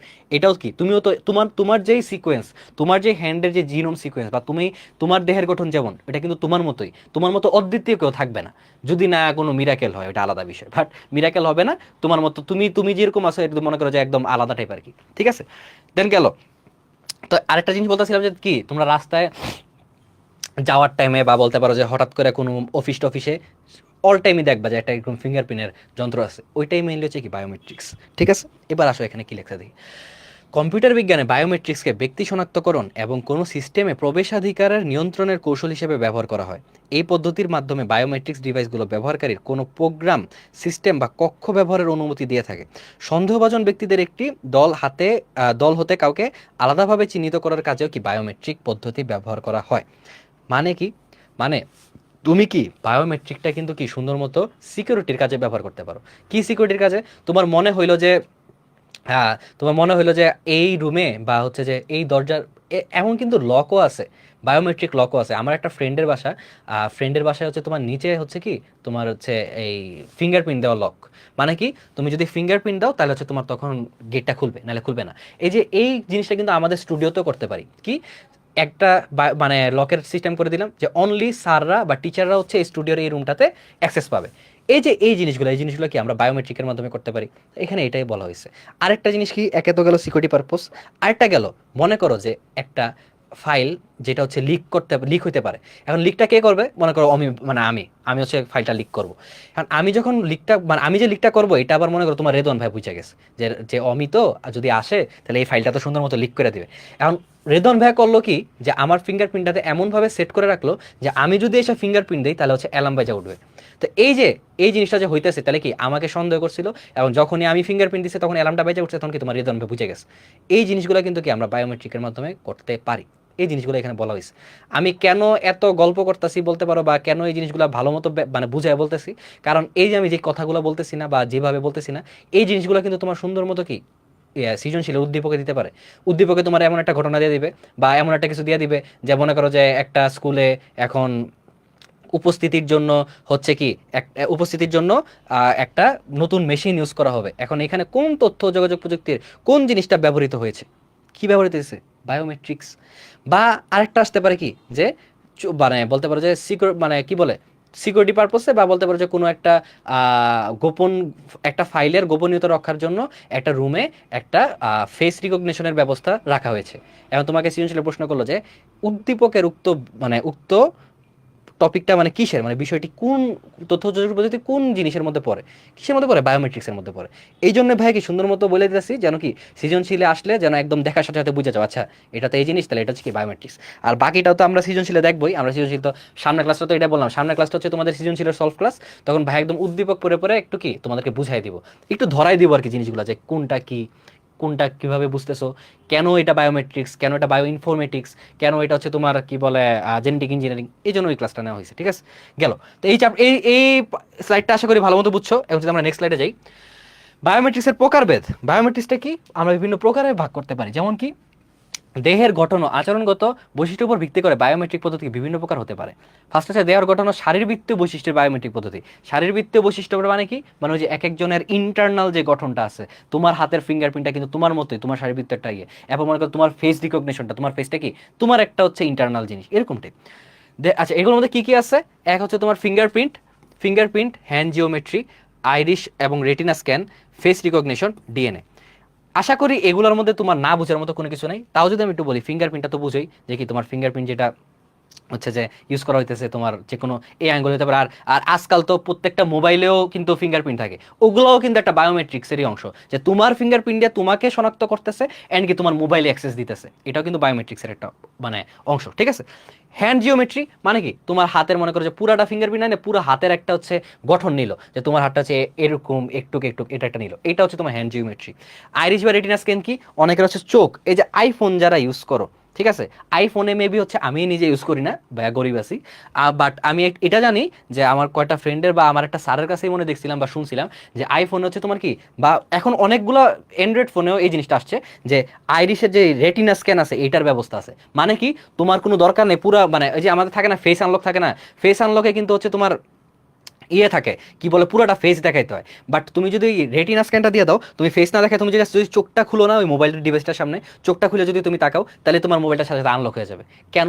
কারণ আমাদের প্রত্যেকের রেটিনা, প্রত্যেকের হচ্ছে কি চোখের গঠন বা ভিতরে যে বায়োলজিক্যাল জিনিসপাতি আছে, ভাই একটু আগে বলছিলাম যে বায়োলজি নিয়ে এত গভীরে যাওয়ার দরকার নেই আমাদের, আমরা আইসিটিতে আছি, আমরা আইসিটিতেই থাকি। তো এক একজনের চোখের গঠন বা এক একজনের চোখের এই জিনিসগুলো কি আলাদা আলাদা থাকে। তো ওইখানে হচ্ছে তোমার কি এই রেটিনা স্ক্যানটা ব্যবহার করা হয়। ফেস রিকগনিশন যেটা বললাম, পুরাটা ফেসের একটা স্ক্যান হয়। ইভেন এখন বিভিন্ন ভার্সিটিতে, যেমন ভাইয়ার একটা ফ্রেন্ড আছে এআইইউবিতে এখন সব জায়গাতেই তোমার মনে করো তুমি যদি কোনো বিল্ডিংয়ে ঢুকতে চাও, বিল্ডিংয়ে অ্যাক্সেসটা নেওয়ার জন্য একটা ফেস রিকগনিশন করে, কারণ ওই যে বাইরের কাউকে তোমার অ্যাক্সেস দিবে না। তো কি হয়, ওইখানে ফেস রিকগনিশনের মাধ্যমে তোমার কি এই একটা স্টুডেন্টকে ওই বিল্ডিং এ অ্যাক্সেস দেওয়া হয় আর কি, এই জিনিসটা। আর ডিএনএ তো বুঝোই কি, ডিঅক্সি রাইবোনিউক্লিক, না এটা তো আরএনএ, সরি, কি বলে ডিঅক্সি নিউক্লিক অ্যাসিড মনে হয়। এমন কিছু একটা, ভাই বহুদিন আগে বায়োলজি পড়ছিলাম, ভুলে গেছি। তো ডিএনএ মাধ্যমে কি, ডিএনএ হচ্ছে বিশেষ করে ব্যবহার করা হয় তোমার হচ্ছে এই যে কি বলে, ওই যে বলে না যে মনে করো একটা সন্তান হয়েছে, ওই সন্তানের মানে আমিও মানে আরেকজনও দাবি করতেছে ওই সন্তানের বাবা মা, আবার আরেকজনও এসে বলতেছে আমিও তো ওর ওর বাবা মা। তখন এই জিনিসটা তুমি কিভাবে ভালো মতো পরীক্ষা করতে পারবা, তুমি যদি ডিএনএ টেস্ট করো। এটা তো এটা হচ্ছে বায়োমেট্রিক্স একটা অংশ আর কি। গেল এখন এটা অনেকে বলতে পারো যে ভাই এটা তো বায়োমেট্রিক্সের মধ্যে পড়ে না, বাট আমরা যেহেতু কি ওই যে দেহের গঠন এবং ইউনিক জিনিসগুলো নিয়ে করতেছি, কি বলে তোমার দেহের গঠনগুলো করতেছি, মানে বায়োমেট্রিক্সটা ব্যবহার করতেছি, এই জন্য কি ডিএনএটা বায়োমেট্রিক্সের মধ্যে পড়ে যায়। গেল নেক্সট স্লাইড, আচরণগত বৈশিষ্ট্যের বায়োমেট্রিক পদ্ধতি। এটা কি ভয়েস রিকগনিশন, যেটা আমি একটু আগে বলছিলাম যে এক একজনের ভয়েস এক এক রকম হতে পারে, এক এক এক এক এক এক লেভেলের ভয়েস হতে পারে, এক এক বেসের ভয়েস হতে পারে। এটা সেকেন্ড কি সিগনেচার ভেরিফিকেশন, আর থার্ড হচ্ছে টাইপিং কি স্ট্রোক। মানে কি তোমার সিগনেচারটা তোমারই একটা ইউনিক সিগনেচার হতে পারে, ঠিক আছে? তো ওই সিগনেচারটা দিয়ে হচ্ছে তোমাকে শনাক্ত করা যেতে পারে যে হচ্ছে যে এটা হচ্ছে ও এটা তো ওই মানুষটা। আর টাইপ কি স্ট্রোক কি, মানে টাইপিং কি স্ট্রোকটা কি, মানে তোমার হ্যান্ড রাইটিংটা মেইনলি, তোমার হ্যান্ড রাইটিংটা কিন্তু তোমার মতোই, তোমার হ্যান্ড রাইটিংটা মানে আরেকজন কপি করতে পারবে, বাট একদম সব কিছু প্রত্যেকটা লেটার বাই লেটার কপি করা খুবই হার্ড। তো আর কোনো একটা নর্মাল মানুষের জন্য এটা পসিবলই না বলতে গেলে। তো এভাবেও কি তোমার হচ্ছে বায়োমেট্রিকটা ব্যবহার করা হয়। এখন লাস্টে কি আছে যে একটি বায়োমেট্রিক ডিভাইস কোনো ব্যক্তির ব্যক্তিগত বৈশিষ্ট্যগুলোকে ডিজিটাল কোডে রূপান্তর করে। এই জিনিসটা তোমাদের একটু আমি বলতেছি, ভালো মতো বলতেছি, আগে একটু তোমাদেরকে বলে নিই। এবং এই কোডকে কম্পিউটার সংরক্ষিত কোডের সাথে তুলনা করে যদি ব্যবহারকারীর ব্যক্তিগত কোড কম্পিউটারের সংরক্ষিত কোডের সাথে মিলে যায়, তখন তাকে কি ডিভাইস ব্যবহারের অনুমতি দেওয়া হয় বা কি তাকে শনাক্ত করা হয়। এই পার্টটা হচ্ছে তোমরা একটু পড়ে নিবা, কারণ কি তোমার যদি ক্ষতে আসে তখন যেন এই জিনিসটা লিখতে পারো, বা হচ্ছে তোমার কি সৃজনশীলের গগ হতে আসলে লিখতে পারো। এখন আসো ভাইয়া জিনিসটা ভালো মতো বুঝাই বলি। দেখো কম্পিউটারে কিন্তু প্রত্যেকটা জিনিসই এক একটা কোড, এক একটা কি কোড। এই যে আমি কম্পিউটারের বোর্ডটা ইউজ করতেছি, আমি যা ইউজ করতেছি সব কিছু কিন্তু কোড করা। এই যে আমরা চ্যাপ্টার 5-এ যাব, চ্যাপ্টার 5-এ গিয়ে আমরা সুন্দর মতো কোডগুলো দেখবো। ভাই একদম কম্পিউটারেও তোমার কি হচ্ছে টাইপ করে করে হচ্ছে তোমাকে প্রত্যেকটা কোড দেখাই দিব, এটাও প্ল্যান আছে। কারণ কি বেসিক টু প্রো কোর্স আর কি, তোমাদেরকে একদম প্রিমিয়াম কন্টেন্ট দেওয়া হবে। আর আশা করি চ্যাপ্টার 5-এর ক্লাস করে তোমরা একটু খুশি হবা, মজাও পাবা, ঠিক আছে? গেল যেটা বলতেছিলাম, কম্পিউটারের প্রত্যেকটা জিনিস কিন্তু হচ্ছে কোড। এই কোডগুলা হচ্ছে একটা আরেকটা রান হচ্ছে, অ্যান্ড হচ্ছে কম্পিউটারটা রান হচ্ছে, এরকম জিনিসটা হইতেছে। তো বায়োমেট্রিক্স জিনিসটা তুমি কি ভাবতেছো যে তুমি প্রত্যেকবার একটা বায়োলজিক্যাল স্ক্যান করতেছো? না, কিন্তু এটা তো কম্পিউটারের মাধ্যমে তো স্ক্যানটা করা হইতেছে, তাই না? কম্পিউটারই তো ওই যে তোমার যে মেশিনটা, ফিঙ্গারপ্রিন্টের যে মেশিনটা, এটা তো একটা ডিজিটাল ডিভাইসই। এটা কি কোনো বলতে পারো যে কি জানি, মানে মনে করো যে ডিজিটাল ডিভাইসের এটা কি কোনো মানে অন্য রকম ডিভাইস নাকি? না, এটা তো ডিজিটাল ডিভাইসই। তো ওই জিনিসটা মেনলি হইতেছে কি, আমি যখন কি বলে তোমাদের কম্পিউটার লাগবে না, তোমরা হচ্ছে জাস্ট দেখবা। কারণ যখন তোমরা জিনিসটা দেখা দেখা জিনিসটা করা মানে শিখবা, তখন তোমরা আরো ভালো মতো শিখতে পারবা, প্লাস হচ্ছে তোমাদের কি প্র্যাকটিক্যাল নলেজটা আরো ভালো হবে, প্লাস হচ্ছে তোমরা বলতে পারো যে আরো ভালো মতো একটা বেসিক ক্লিয়ার হবে। এই জন্য ভাইয়া হচ্ছে সুন্দর মতো কোড করে করেও দেখা লাগবে। তোমাদের কম্পিউটার কোনো প্রয়োজন নাই, যাদের কম্পিউটার আছে তারা হচ্ছে কি বাসায় একটু কোড করে দেখতে পারো, বাট দিন শেষে কিন্তু তোমার কোডগুলো খাতায় লিখতে হবে, ঠিক আছে? গেল আচ্ছা, যেটা বলতেছিলাম, এখন আসো ওই চ্যাপ্টার 5-এর চিন্তা বাদ দাও, তোমরা এবার চ্যাপ্টার 1-এ আবার আসো, ব্যাক আসো। আচ্ছা, তো যেটা বলতেছিলাম, তো এই যে মনে করো আমি হচ্ছে একটা মানে আমার এই অফিসে ফিঙ্গারপ্রিন্টের মেশিন আছে, আমি ওইখানে গিয়ে ফিঙ্গারপ্রিন্টটা দিলাম। আমি যখন ফিঙ্গারপ্রিন্টটা দিছি না, কম্পিউটার করছে কি ওই ফিঙ্গারপ্রিন্টটাকে একটা কোড হিসাবে ওইটাকে মনে করো যে একটা ইউনিক কোড হিসাবে ওইটাকে রাখছে। কি বলছে, কি করছে, কম্পিউটারটা একটা ইউনিক কোড হিসাবে ওই জিনিসটা রাখছে। এই যে ইউনিক কোড হিসাবে জিনিসটা রাখলো, পরবর্তীতে আমি যখন আবার এসে ফিঙ্গারপ্রিন্ট দিব, বা তোমার রেদন ভাই ফিঙ্গারপ্রিন্ট দিবে, বা তোমাদের মনে করো যে এনাম ভাই কি বলে ফিঙ্গারপ্রিন্ট দিবে, বা যে কোনো সারটার ফিঙ্গারপ্রিন্ট দিল, তখন দেওয়ার পরে কম্পিউটার কি করবে, ওই প্রত্যেকটা কোড রান করবে, বা বলতে পারো প্রত্যেকটা কোডের সাথে ওইটা ম্যাচিং করবে, যে কোন কোডের সাথে এই ম্যাচটা মানে এই জিনিসটা ম্যাচ করতেছে। যখনই দেখবে ও আচ্ছা ফিঙ্গারপ্রিন্ট দিছে, এটা তো হচ্ছে মহিমিনুল অমি, ওর সাথে ম্যাচ করে, তখনই কম্পিউটার বলে দিবে, একটা এন্ট্রি দিয়ে দিবে কম্পিউটারের মধ্যে, কি সেটা হচ্ছে মহিমিনুল অমির এন্ট্রি। এইভাবে হচ্ছে জিনিসগুলো কাজ করতেছে। প্রত্যেকটা মানুষই যখন একটা ফিঙ্গারপ্রিন্ট দিচ্ছে, বা একটা ভয়েস রিকগনিশন দিচ্ছে, বা একটা ফেস রিকগনিশন দিচ্ছে, কম্পিউটার ওটাকে একটা ইউনিক কোড হিসেবে রূপান্তর করতেছে, একটা ইউনিক কোড হিসেবে সেটা স্টোর করতেছে নিজের মধ্যে, যেটা তোমাকে বলবে না বা যেটা তুমি দেখতে পারো না। বাট যখন ওই মানুষটা আবার এসে মানে রিকগনিশন নিতে চায়, বা আবার এসে শনাক্ত হইতে চায়, তখন কি কম্পিউটার জাস্ট ওই কোডের সাথে তুলনা করে অ্যান্ড কি বলে দেয় যে আচ্ছা এটা তো এই মানুষটা, তাহলে ওকে অ্যাক্সেস দেওয়া যাবে। কারণ কি তোমার মনে করো যে রেদন ভাইয়া সবাইকে অ্যাক্সেস দিয়ে রাখছে যে ও ও হচ্ছে মানে এই মানুষগুলো হচ্ছে কি এই ফাইলটাতে অ্যাক্সেস পাবে, এইভাবে হচ্ছে জিনিসগুলো কাজ করতেছে। ঠিক আছে, বুঝলা? তো এই ছিল তোমাদের একটু বেসিক, ভালো মতো একদম বেসিকটা বলে দিলাম। আর নেক্সট স্লাইডে যদি যাই আমরা, নেক্সট স্লাইডে আসা হচ্ছে তোমার বায়োমেট্রিক্সের কি কাজ। এতক্ষণ আমরা পড়ছি হচ্ছে বায়োমেট্রিক্সের প্রকারভেদ বা হচ্ছে যে বায়োমেট্রিক্স কি জিনিসগুলা এটা। এখন আমরা হচ্ছে কাজ করব। আমরা এতক্ষণ পর্যন্ত যা যা পড়ছি বা এতক্ষণ পর্যন্ত ভাইয়া তোমাদেরকে হচ্ছে যেই মানে বলতে পারো যে ডিকটেশনগুলো দিলাম, যে কথাগুলো বললাম, ব্যাখ্যা করলাম, এটার মাধ্যমে কিন্তু তোমরা অলরেডি বায়োমেট্রিক্সের কাজ বুঝা গেছো। একটা মেইন কাজ কি? সিকিউরিটি। মেইন কাজ কি? সিকিউরিটি। এটা কিন্তু তোমরা অলরেডি মানে মাথার মধ্যে ঢুকে গেছে। এখন আমরা হচ্ছে আরো ভালো মতো জিনিসটা দেখি কি বায়োমেট্রিক্সের এ প্রযুক্তি কোনো ব্যক্তি শনাক্তকরণ এবং তার সত্যতা, সত্যতা, এটা কি বানান ভুল লেখছে? মানে সত্য সত্য সত্য সত্য লেখছে কেন হবে? এটা সত্যতা হবে, ঠিক আছে, জিনিসটা হবে সত্যতা। দাঁড়াও, স্লাইডটা এটা যেহেতু ঠিকই করে দিই।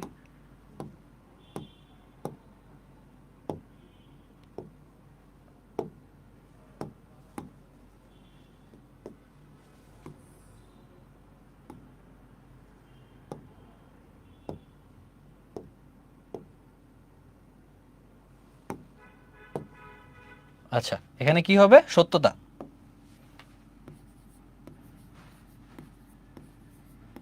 ঠিক আছে, সত্যতা। তো এবং তার কি সত্যতা নির্ধারণ মানে কি ভেরিফিকেশন, যে আসলেই কি এটা ওই মানুষটা নাকি, সত্যতা নির্ধারণ ভেরিফিকেশন কাজে ব্যবহার করা হয়। আর টাইপিস্ট ভাইকে মানে টাইপিস্টকে একটু আমরা ক্ষমাস্বরূপ দেখি, একটু তো ভুল হইতেই পারে, সেও তো মানুষ, তার দ্বারাও ভুল হতে পারে। তো এরকম কোনো ভুল যদি আমরা পাই, তা আমরা সুন্দর নিজের মধ্যে কি বা নিজের নিজ দায়িত্বে জিনিসগুলো খেয়াল মানে ঠিক করে নিব। আর এটা তো দেখেই বোঝা যায় তার সত্যতা হবে। তো ভেরিফিকেশন কাজে ব্যবহার করা হয়। ক ব্যক্তি শনাক্তকরণ মানে আইডেন্টিফিকেশনের কাজে, যেটা আমি একটু আগে বলতেছি বা বারবার যে জিনিসটা তোমাদেরকে বলা হচ্ছে যে কি, যে এই যে ভাইয়াই যে এই মানুষটাই যে এই অফিসে আসছে বা এই মানুষটাই যে ওইখানে অ্যাক্সেস পাইতেছে, এই যে এই জিনিসটা যে আমরা নির্ধারণ করতেছি, এটা কিন্তু আমরা কি বায়োমেট্রিক্সের সাহায্যে করতে পারি। বা নির্দিষ্ট কিছু মানুষকে যে এই কয়জনই হচ্ছে তোমার এই ফাইলটাতে অ্যাক্সেস পাবে বা এই রুমটাতে অ্যাক্সেস পাবে, বা মনে করো যে এই জিনিসটা মানে এই রুমটাতে ঢুকতে পারবে, ওই যে অ্যাক্সেসগুলো দিতেছি, এটা কিন্তু আমরা কি বায়োমেট্রিক্সের মাধ্যমে করতে পারি। জিনিসগুলো কি বায়োমেট্রিক্স প্রযুক্তিতে ব্যক্তির অদ্বিতীয় কোনো বৈশিষ্ট্য শনাক্ত করে তা ওই ব্যক্তির নামের বিপরীতে সিস্টেমের কেন্দ্রীয় ডেটাবেস সংরক্ষণ করা হয়। এই ক্ষেত্রে সিস্টেমের প্রসেসিং ক্ষমতাও তুলনামূলকভাবে বেশি প্রয়োজন হয়, যাতে সময় মতো অনেক ব্যক্তির ভাই আগে ভালো মতো তোমাদেরকে একবার পড়ে দিই, দেন হচ্ছে আবার আমি নিজেও বুঝতেছি, কোনো প্যারা নাই। মানে তোমরা প্যারা খাও না যে বুঝতেছি না বা এরকম কোনো প্যারা খাও না, ভাই ভালো মতো বুঝে দিব। আচ্ছা, অনেক ব্যক্তির রেকর্ডের সংগ্রহ থেকে সহজেই কাঙ্ক্ষিত কোনো ব্যক্তির রেকর্ড খুঁজে বের করা যায়। আচ্ছা ঠিক আছে, বুঝলাম।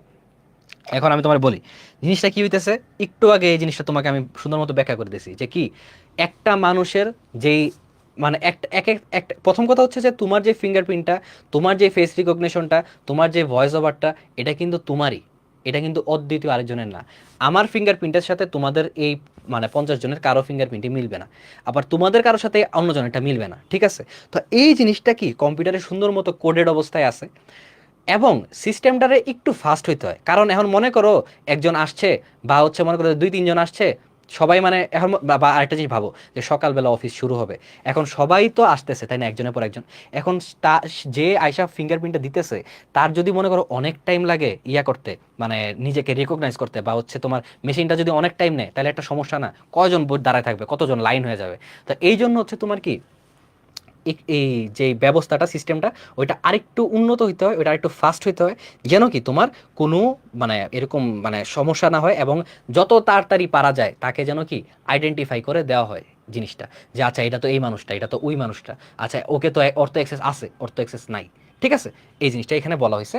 আর কি গতানুগতিকভাবে পদ্ধতিতে টোকেন নির্ভর শনাক্তকরণ পদ্ধতি যেমন লাইসেন্স, পাসপোর্ট বা আইডি কার্ড ইত্যাদি ব্যবহার করা হয়, এবং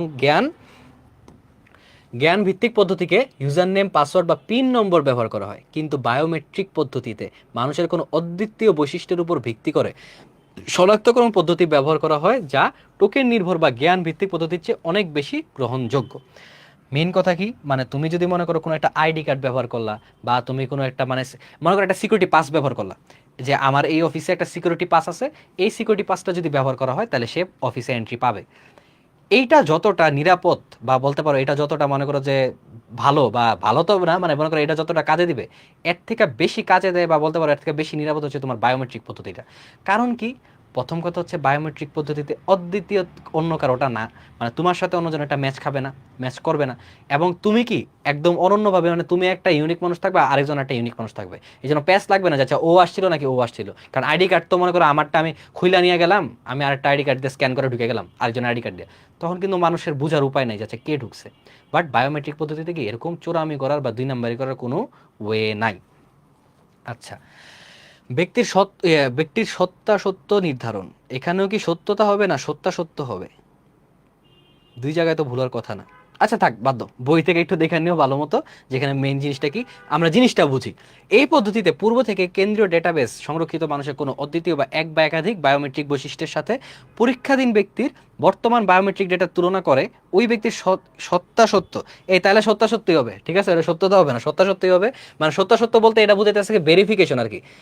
কঠিন বাংলা ওয়ার্ড, তোমরা যারা রেদন্স মেথডের বাংলা কোর্সে আসো, তোমরা প্লিজ তোমাদের বাংলা টিচারকে জিজ্ঞেস করো যে ভাই সত্যাসত্য জিনিসটা কি একটু বেশি কঠিন ওয়ার্ড, বা এটা কোত্থেকে আসছে, এটার উৎপত্তিটা কই, ঠিক আছে। ভাইয়ারা এত বাংলাতে, আর ভাইয়ার তেমন বাংলা নাইও, মনে করো সব ইংলিশে, তো ভাইয়ারা তো বাংলাতে না যাই, ভাইয়ারা এই ইংলিশটা নিয়ে খুশি থাকে এবং তোমরাও খুশি থাকো। সেটা কি ভেরিফিকেশন। ভেরিফিকেশন মানে কি? ভেরিফিকেশন মানে হচ্ছে যে ভেরিফাই করা যে আসলে এই মানুষটা কে, ঠিক আছে গেল। নির্ধারণ করা হয় গতানুগতিক এবং জ্ঞান ভিত্তিক পদ্ধতিতে একজন ব্যক্তিকে তার লাইসেন্স, পাসপোর্ট বা আইডি কার্ড ইত্যাদি বহন করতে হয় এবং ইউজার নেম, পাসওয়ার্ড বা পিন নম্বর মনে রাখতে হয়। বায়োমেট্রিক পদ্ধতিতে অধিক গ্রহণযোগ্য ভিত্তিতে কোনো ব্যক্তি, প্রতিষ্ঠান বা সিস্টেমের নিরাপত্তা নিশ্চিত করা যায়। মানে এখানে কি বুঝেছে আমি একটু বলি। তোমরা যখন এই ইউজার নেম বা পাসওয়ার্ড বা এইসব জিনিস ব্যবহার করতেছো, তোমাদের কিন্তু জিনিসগুলো মনে রাখতে হইতেছে, বা তোমাদের ওই জিনিসগুলো কিন্তু সাথে ক্যারি করতে হইতেছে। বাট যে ফিঙ্গারপ্রিন্ট দিয়ে দিছে, বা বলতে পারো যে তোমার হচ্ছে এই বায়োমেট্রিক পদ্ধতি ব্যবহার করতেছে, তার কি এই জিনিসটা করা লাগতেছে না? কিন্তু সে সুন্দর মতো কি করতেছে, জাস্ট অফিসে যাচ্ছে, ফিঙ্গারপ্রিন্ট দিচ্ছে, অফিসে প্রবেশ করতেছে, আবার যাচ্ছে, আবার ইয়ে করতেছে, আবার কি বলে সুন্দর মতো অফিসে এন্ট্রি নিতেছে। হ্যাঁ, ওটা ওটা ঠিকই আছে, ওয়ার্ডটা ঠিক আছে, কোনো সমস্যা নাই। আমরা তাহলে এই জায়গাটাতেও এই জিনিসটা সত্যতাটা চেঞ্জ করে দিই। দরকার কি আমাদের এখানে রাখার? একটু দাঁড়াও।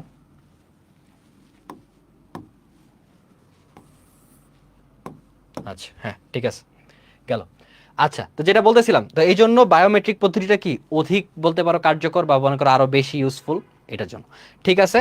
তো আশা করি আমাদের বায়োমেট্রিক হয়তো বা শেষ। আর দুইটা জিনিস আছে, সেটা হচ্ছে কি ফিঙ্গারপ্রিন্ট রিডার, আর একটা হচ্ছে ফেস রিকগনিশন, যেটা নিয়ে আমি প্রথম থেকে বলতেছি। এই জিনিসটা হচ্ছে আলাদা করে তোমাদের বইয়ে দেওয়া আছে, তাই আমি আরেকটা আলাদা স্লাইডে দিছি। কারণ ফিঙ্গারপ্রিন্ট রিডার কাকে বলে এটা কিন্তু জ্ঞানমূলকে আসতে পারে, ঠিক আছে। এটাও সরি সরি সরি সরি, চেতে যাও না। হ্যাঁ, তো ফিঙ্গারপ্রিন্ট রিডার এটা হচ্ছে তোমার এমসিকিউ, কি বলে এমসিকিউ বলে, সৃজনশীল আসতে পারে। আবার কি ফেস রিকগনিশন এটা কাকে বলে, এটাও তোমার হচ্ছে যে জ্ঞানমূলক আসতে পারে। তো ফিঙ্গারপ্রিন্ট রিডারটা মেনলি কি, ফিঙ্গারপ্রিন্ট রিডার হচ্ছে বহুল ব্যবহৃত একটি বায়োমেট্রিক ডিভাইস। অবভিয়াসলি ফিঙ্গারপ্রিন্টের ব্যবস্থা আছে, তার মানে এটা বায়োমেট্রিক ডিভাইস হবে। বায়োমেট্রিক ডিভাইস যার সাহায্যে মানুষের আঙ্গুলের ছাপ বা টিপসইকে ইনপুট হিসেবে গ্রহণ করে তা পূর্ব থেকে সংরক্ষিত আঙ্গুলের ছাপ বা টিপসইয়ের সাথে কি মিলিয়ে পরীক্ষা করা হয়। যেটা নিয়ে এতক্ষণ তোমাদেরকে বললাম ওই জিনিসটাই, যে কি একটা মানে তুমি একবার দিছো, ওইটা ওইখানে কম্পিউটার কোড হিসাবে কি সংরক্ষিত আছে। পরবর্তীতে কি তুমি যখন আবার এটা দিবা, ওই কম্পিউটার কি চেক করবে যে কার সাথে এই জিনিসটা মিলতেছে, দেন কি সুন্দর মতো এটা দিয়ে দিবে। আচ্ছা, ফেস রিকগনিশন, মানুষের মুখমণ্ডল শনাক্তকরণ বা ফেস রিকগনিশন সিস্টেম হচ্ছে এক ধরনের কম্পিউটার প্রোগ্রাম যার সাহায্যে মানুষের মুখের গঠন প্রকৃতি পরীক্ষা করে তাকে শনাক্ত করা হয়। এটাও না বোঝার মতো কিছু না, জাস্ট কি ফেস রিকগনিশন করতেছে, কারণ প্রত্যেকেরই চেহারার গঠন এবং চেহারার কি জিনিসপাতি আলাদা, তো ফেস রিকগনিশন করে কি জিনিসটা চেঞ্জ করে। আচ্ছা, তাহলে আমাদের বায়োমেট্রিক শেষ, বা একটু পানি খেয়ে নেই। তোমরাও যারা এতক্ষণ ধরে ক্লাস করতেছো একটু পানির ব্রেক দাও। পানির ব্রেক না, আবার চলে যাও না, সুন্দর মতো জাস্ট পানি খেয়ে আসো আর কি।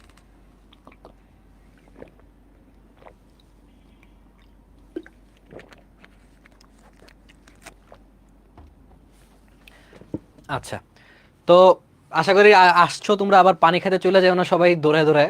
তোমাদের আর সাথে পানি রাখবা, তোমরা পড়ার টাইমে কি অবশ্যই পানির বোতল বা আমাদের ফ্লাস্ক তোমাদের যেটা আছে সাথে রাখবা। কারণ পানি খাওয়াও ভালো, যত বেশি পানি খাবো তত বেশি বেটার আর কি।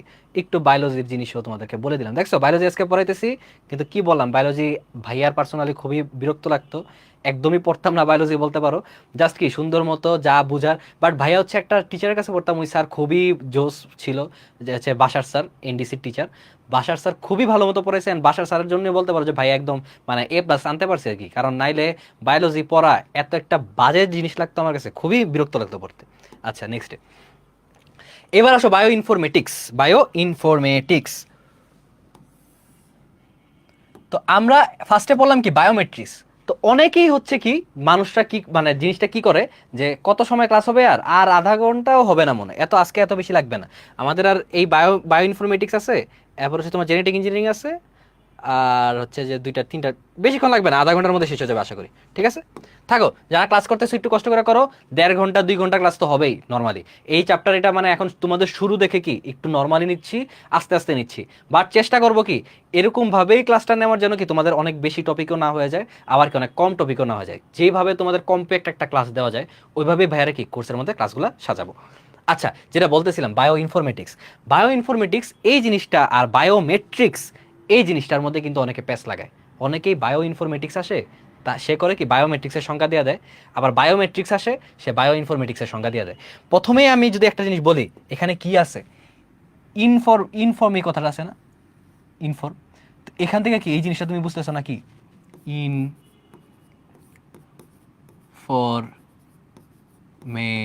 ইনফরমেশন, ঠিক আছে, এই ওয়ার্ডটা আসতেছে না বুঝতে, মানে এই ওয়ার্ডটার মধ্যে বায়ো ইনফরমেটিক্সে ইনফরমেশন।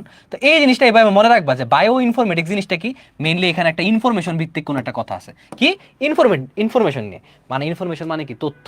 তো বায়ো ইনফরমেটিক্স জিনিসটা কি, বায়ো ইনফরমেটিক্স জিনিসটা হচ্ছে, বায়ো ইনফরমেটিক্স একটি আন্তঃশাস্ত্রীয় ক্ষেত্র বা জীববিজ্ঞান সংক্রান্ত কাজে ব্যবহৃত ডেটার সংরক্ষণ, আহরণ, সাজানো এবং বিশ্লেষণ ইত্যাদি কাজের জন্য বিভিন্ন পদ্ধতির আবিষ্কার এবং উন্নয়ন করে। মেইনলি এখানে কি হইতেছে, আমি আমি তোমার নর্মাল বাংলা ভাষায় বলি, বায়ো ইনফরমেটিক্সটা হচ্ছে বায়োলজিক্যাল বিভিন্ন জিনিস বা বায়োলজিক্যাল বিভিন্ন এক্সপেরিমেন্ট বলতে পারো, বা পরীক্ষা বলতে পারো, বা বলতে পারো কোনো একটা রিসার্চের মধ্যেও যখন তুমি তথ্য যোগাযোগ প্রযুক্তি ব্যবহার করবা, ওইটাই মেইনলি হচ্ছে বায়ো ইনফরমেটিক্স। কি বললাম আমি আরেকবার বলি, বায়োলজিক্যাল কোনো জিনিস, বা বলতে পারো যে বায়োলজিক্যাল কোনো মানে এক্সপেরিমেন্ট, বা হচ্ছে জীববিজ্ঞান রিলেটেড কোনো এক্সপেরিমেন্ট যদি তুমি করো, বা জীববিজ্ঞান রিলেটেড কোনো রিসার্চ যদি করো, ওই টাইমে তুমি যদি কোনো তথ্য যোগাযোগ প্রযুক্তি ব্যবহার করো বা কোনো আইসিটির কোনো কিছু ইউজ করো, ওইটাই হচ্ছে বায়ো ইনফরমেটিক্স। কারণ কি, তুমি আইসিটি ইউজ করে, আবার আইসিটির যন্ত্রপাতি ইউজ করে একটা কম্পিউটারের কথাই ভাবো না, বা একটা আইপ্যাডের কথা ভাবো। তুমি যদি একদম প্রত্যেকটা লাইন বাই লাইন জিনিসপাতি লেখা রাখো, তুমি যদি প্রত্যেকটা ওই যে ওই যে বায়োমেট্রিক্স আমরা কি বলছিলাম না, কোডগুলো সংরক্ষণ হচ্ছে, তো ওই যে কোডগুলো যে সংরক্ষণ হচ্ছে, বা কোডগুলো যে মানে কি বলে তোমার ইয়ে করে রাখতেছে, এক এক এক বোধ করে রাখতেছে, এই জিনিসগুলা কি তোমার একটা পিসির মাধ্যমে হইতেছে না, বা একটা কি কম্পিউটারের মাধ্যমে হইতেছে না, এইটাই হচ্ছে তোমার বায়ো ইনফরমেটিক্সের একটা অংশ।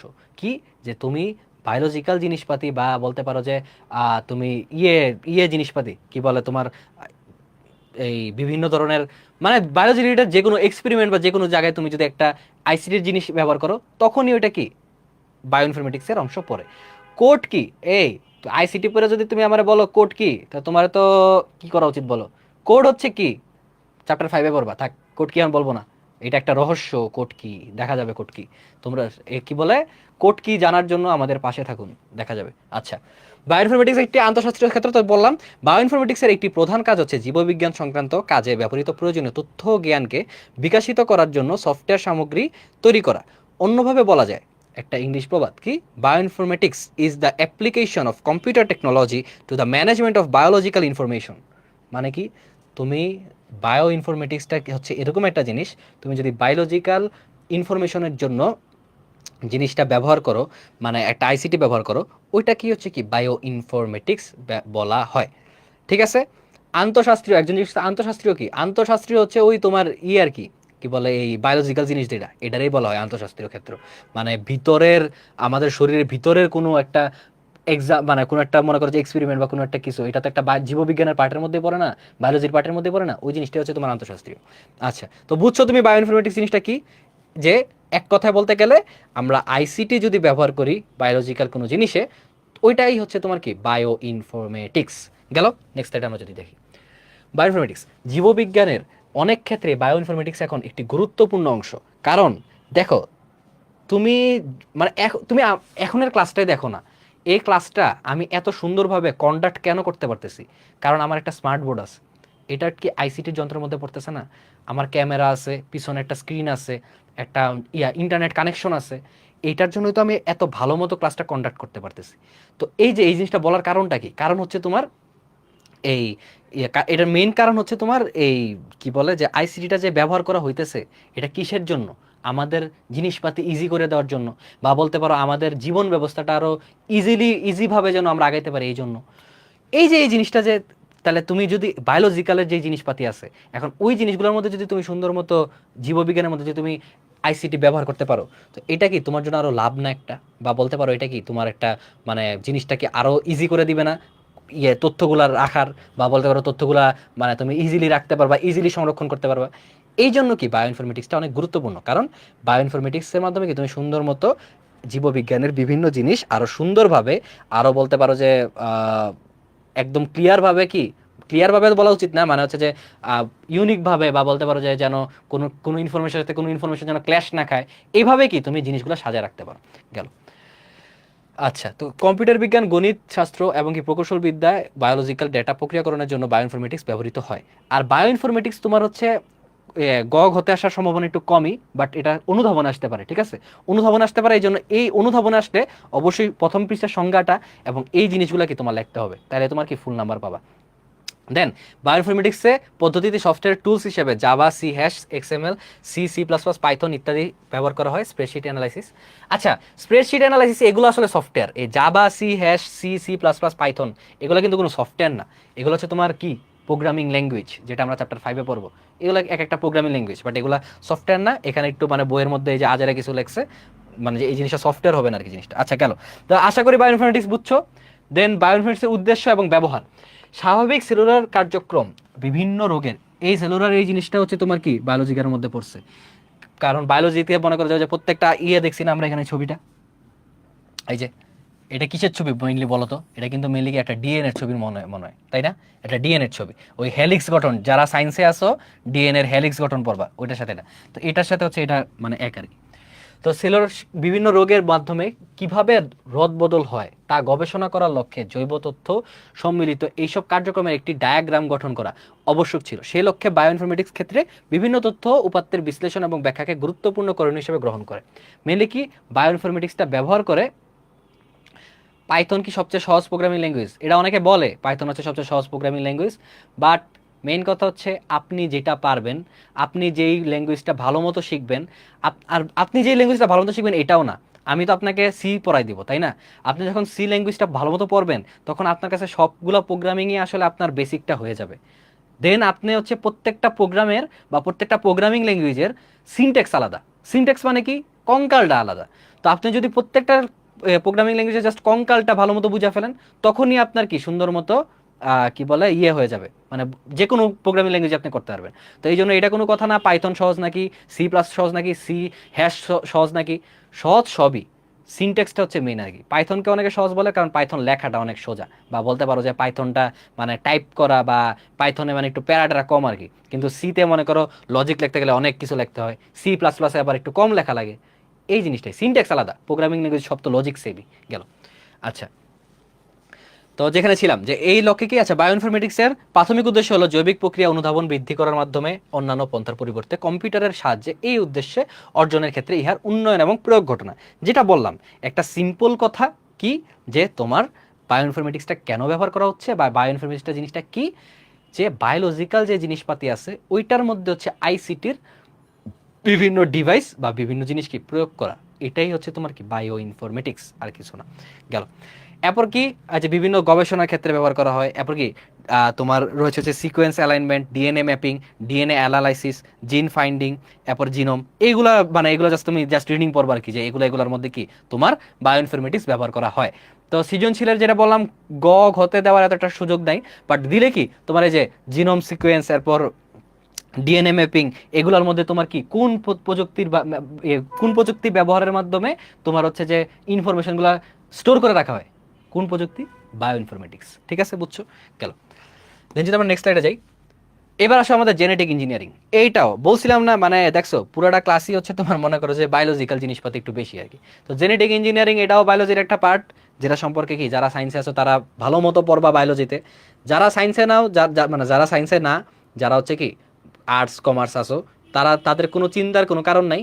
তোমাদের জন্য কি ওই যে বলে না একটা কথা, যতটুক আয়োজন, সরি, যতটুক প্রয়োজন ততটুক আয়োজন। তো তোমাদের জন্য হচ্ছে ওইরকম জিনিসটা আর কি, যে তোমাদের এত গভীরে বায়োলজি ঢোকার কোনো দরকার নাই, কোনো এত বেশি মানে একদম পুরা ব্যাখ্যাভাবে ভালো মতো কোনো কিছু মানে মাথায় নেওয়ার দরকার নেই। তোমরা জাস্ট কি পরীক্ষার জন্য যতটুকু দরকার, যতটুকু পড়লে হচ্ছে পরীক্ষায় ভালো মতো অ্যান্সার করতে পারবা, অতটুকু কি ভালো মতো দেখে নিবা। জেনেটিক ইঞ্জিনিয়ারিং, বায়োটেকনোলজির মাধ্যমে কোনো প্রাণীর জিনোমকে, জিনোম জিনিসটা কি, জিন, জিন মানে কি, এক একজনের মানে মানুষের ভিতরে যেই ডিএনএ গুলো আছে এগুলা। আমি আবারও বলতেছি, তোমরা দয়া করে বায়োলজির একদম ভিতরে ঢুকে যাও না, যতটুকু তোমাদের প্রয়োজন অতটুকু আয়োজন রাখো, ঠিক আছে? গেল। বায়োটেকনোলজির মাধ্যমে কোনো প্রাণীর জিনোমকে নিজের সুবিধা অনুযায়ী সাজিয়ে নেওয়াকে জেনেটিক ইঞ্জিনিয়ারিং বা জেনেটিক মডিফিকেশন বলে। তার মানে কি, এক একজন মানুষের, প্রত্যেকটা মানুষের জিন আছে, ওই জিনটাকে তুমি যদি মানে জাস্ট মানুষ না, অন্য প্রাণীদেরও, এখন তুমি যদি ওই জিনকে কোনো নিজের মতো মডিফাই করো বা কোনো ইয়ে করো, বলতে পারো কি মানে কোনো চেঞ্জ করো, ওই জিনিসটা হচ্ছে কি তোমার জেনেটিক ইঞ্জিনিয়ারিং এর একটা অংশ। গেল।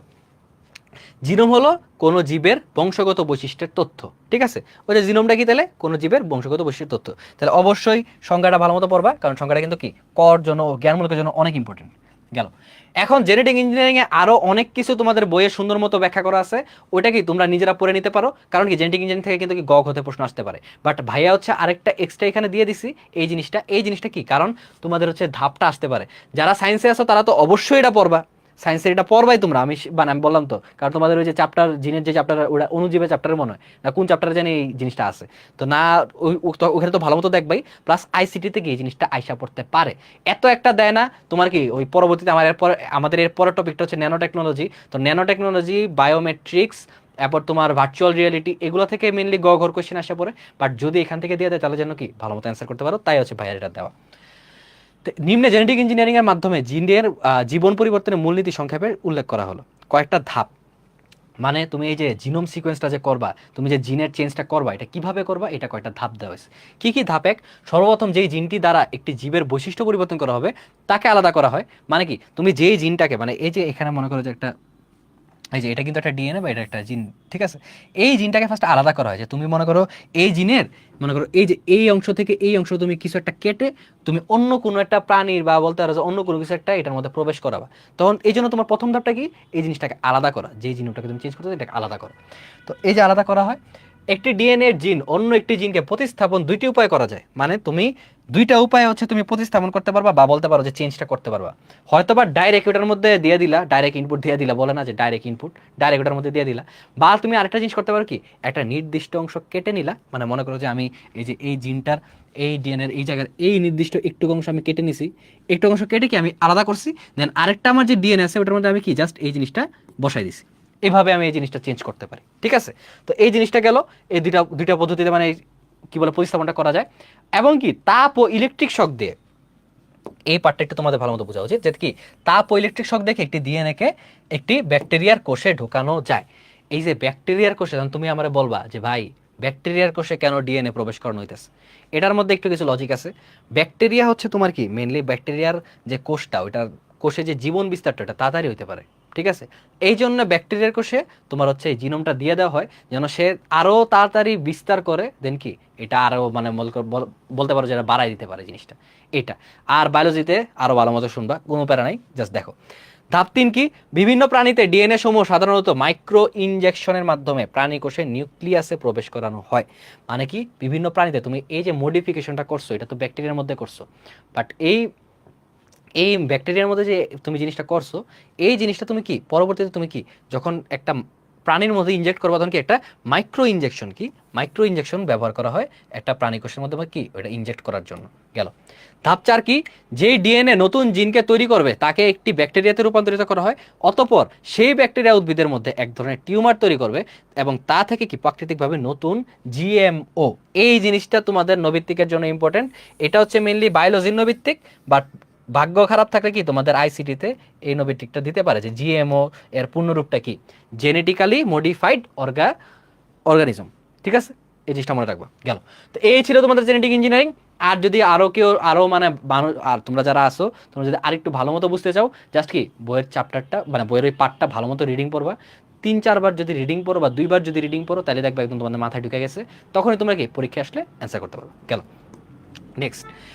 নেক্সট টপিক, আমাদের মেইন টপিকের লাস্ট টপিক, ঠিক আছে? এটা হচ্ছে আমাদের মেইন টপিকের লাস্ট টপিক। কেন বলছি, কারণ এই টপিকটাও ইম্পর্টেন্ট, অনেক ইম্পর্টেন্ট। এটা অনেক সৃজনশীলের মধ্যে আসে। তোমরা যদি টেস্ট পেপার খোলো, তোমরা যদি বাসার মধ্যে গাইড খোলো, তাইলেই দেখবা কি এই ন্যানো টেকনোলজি অনেকগুলা টপিকে আসছে।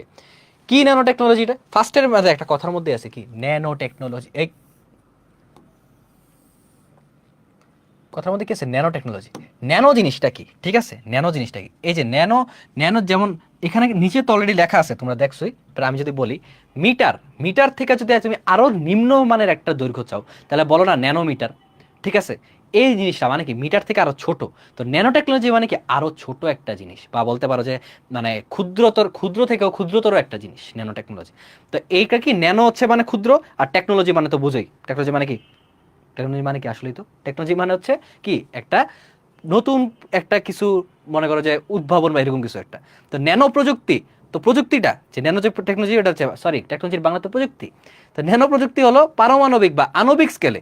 এই যে পারমাণবিক বা আণবিক স্কেলে, তুমি আমারে বলো তুমি কি একটা পরমাণুকে খালি চোখে দেখতে পারো? না, কিন্তু একটা পরমাণুকে কিন্তু খালি চোখে দেখা যায় না। ওটার জন্য কি লাগে? মাইক্রোস্কোপ লাগে। তো মাইক্রোস্কোপ যে লাগতেছে, এটা কেন লাগতেছে? কারণ একটা পরমাণু অতি ক্ষুদ্র বা খুবই কি ক্ষুদ্র জিনিস একটা।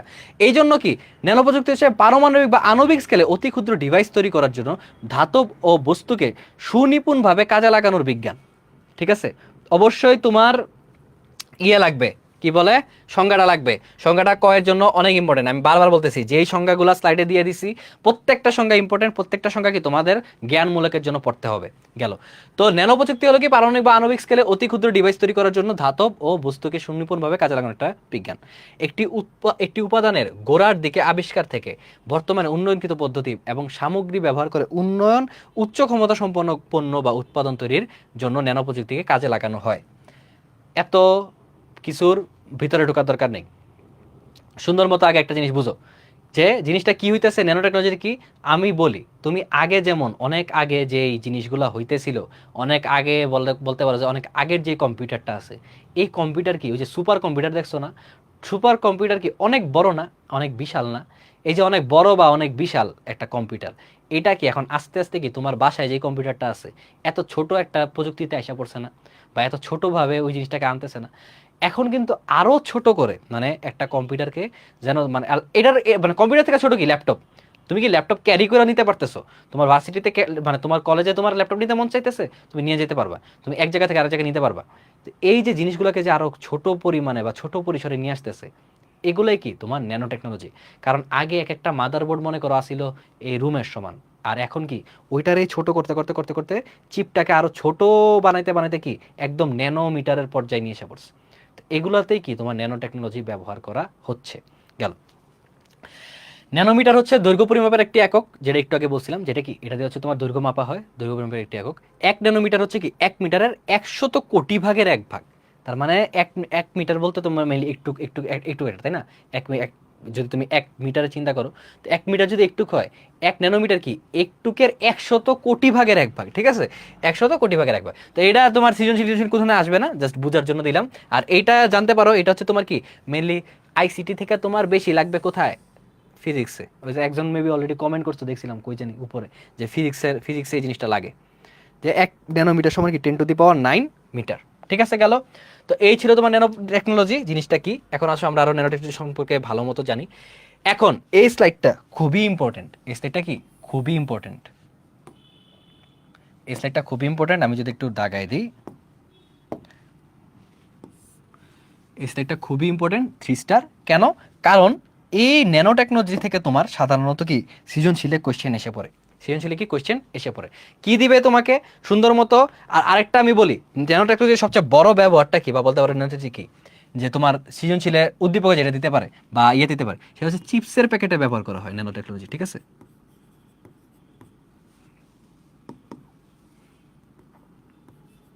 চিপসের প্যাকেট ধরো, আচ্ছা ইংলিশে লিখি না, বাংলাতে দেওয়া দরকার কি।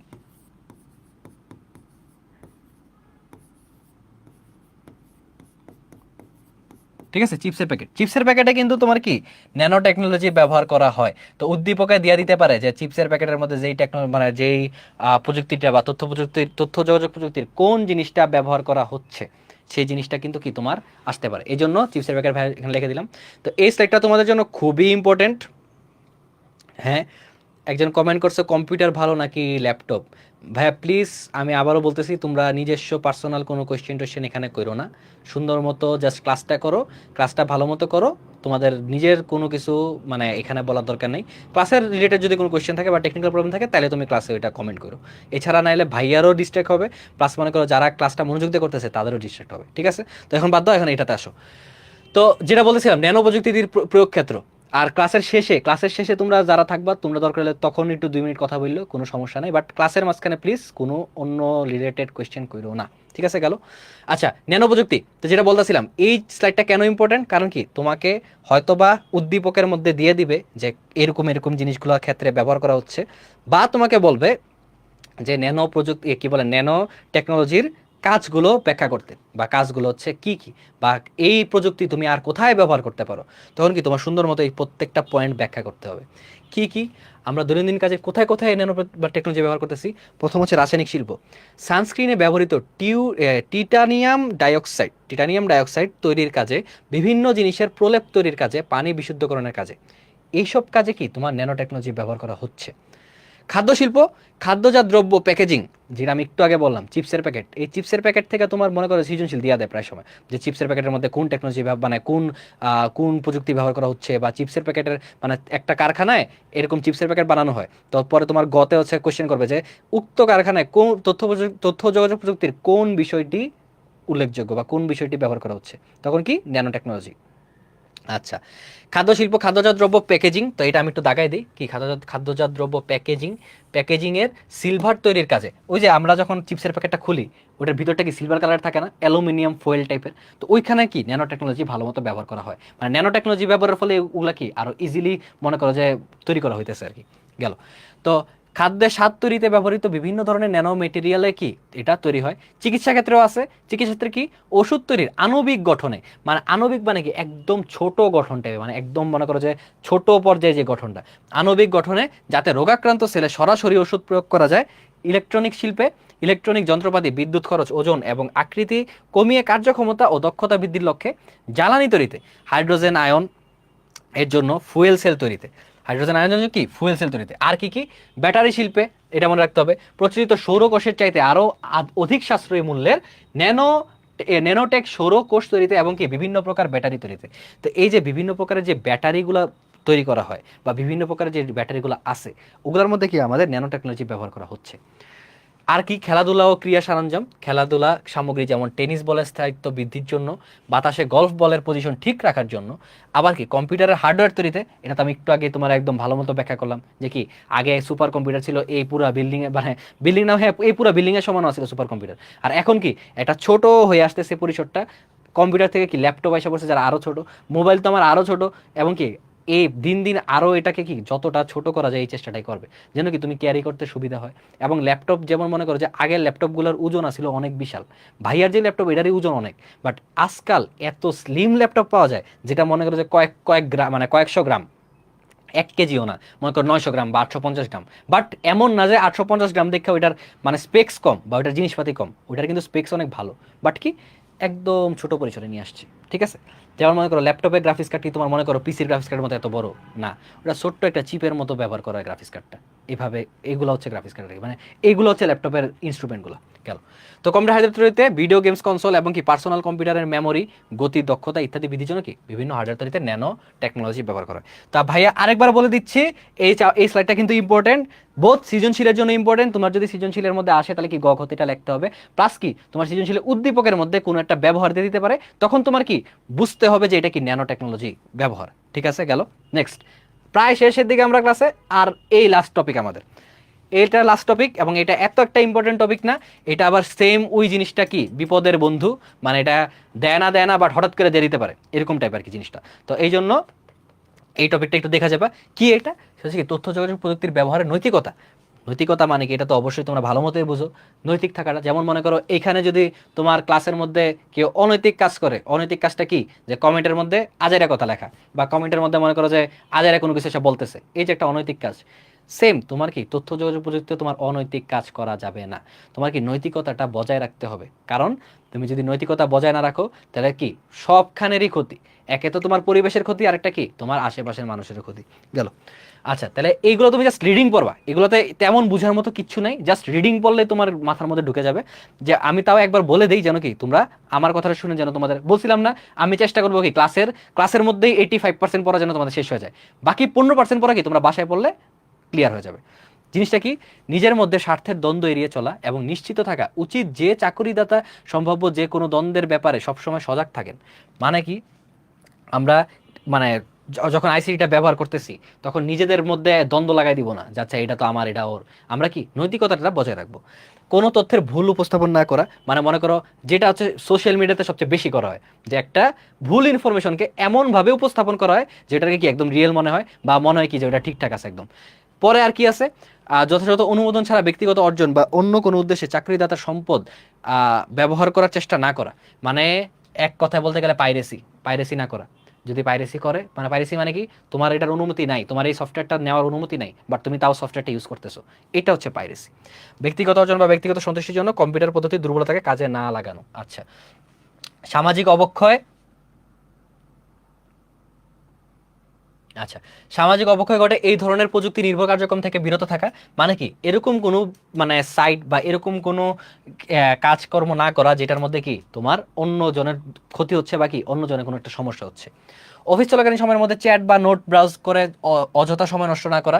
মানে কি, তোমাকে তোমাকে হচ্ছে মোবাইলটা দিচ্ছে হচ্ছে কাজে লাগানোর জন্য, তুমি কি আরো ভালো মতো যেন অফিসের কার্যক্রম মানে কার্যক্রম হচ্ছে চালাইতে পারো। এই জন্য আর তুমি ওইটা না করে যদি তুমি বসে বসে চ্যাটিং করো, তুমি যদি বসে বসে অন্য বাইরের কাজ করো, তাহলে কিন্তু এটা কি তথ্য যোগাযোগ প্রযুক্তির নৈতিক ব্যবহার হচ্ছে না। লাস্টটা কি, ভাইরাস ছড়ানো, স্প্যামিং ইত্যাদি কর্মকাণ্ডে প্রতিহত করা। মানে কি, ইচ্ছা করে মনে করো তোমার মন চাইছে যে আচ্ছা আচ্ছা আমার সাথে তো আমার বস এমন করছে, আমি এই কোম্পানিতে আগুন লাগাই দিই। এখন আগুন তো লাগাতে পারবা না, কি করলা, আস্তে করে তুমি একটা ভাইরাস ইনজেক্ট করে দিলা, এবং এই ভাইরাসটা কি ওই কোম্পানির প্রত্যেকটা ফাইলকে ডিস্ট্রয় করে দিল। তো এই জিনিসগুলো অবশ্যই করা যাবে না, এই জিনিসগুলো থেকে কি আমাদের বিরত থাকতে হবে। আচ্ছা, তো এই ছিল আমাদের চ্যাপ্টার 1-এর বলতে পারো থিওরি ক্লাস, বা বলতে পারো চ্যাপ্টার 1-এর ক্লাস আমাদের কিন্তু তাহলে কি চ্যাপ্টার 1 ডান। আমাদের আমাদের কি বলতে পারো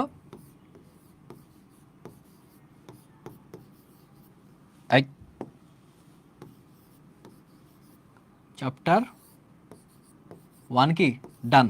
মানে চ্যাপ্টার 1-এর যা যা টপিক ছিল পড়ানোর মতো, যা যা জিনিসপাতি ছিল সব কিছু তোমাদেরকে পড়ায় দেওয়া হয়েছে। অক্ষরপত্রের আইসিটা কি ভালো হবে ভাই, তুমি অক্ষরপত্রের আইসিটা ইউজ করতে পারো, বাট আমি রিকমেন্ড করবো, এবং আমি নিজেও কি তোমার হচ্ছে পড়ছি, কি বলে মুজিবুর রহমান স্যারের বই পড়ছি, তো ওইটা যদি পড়ো তাহলে বেটার আর কি। এখন তুমি যদি অক্ষরপত্রটা বলো তাহলে আমার কোনো সমস্যা নেই, ওটা পুরাই তোমার ব্যক্তিগত ব্যাপার, তুমি যদি পড়তে মন চায় ওইটা তুমি পড়তে পারো, কোনো সমস্যা নেই।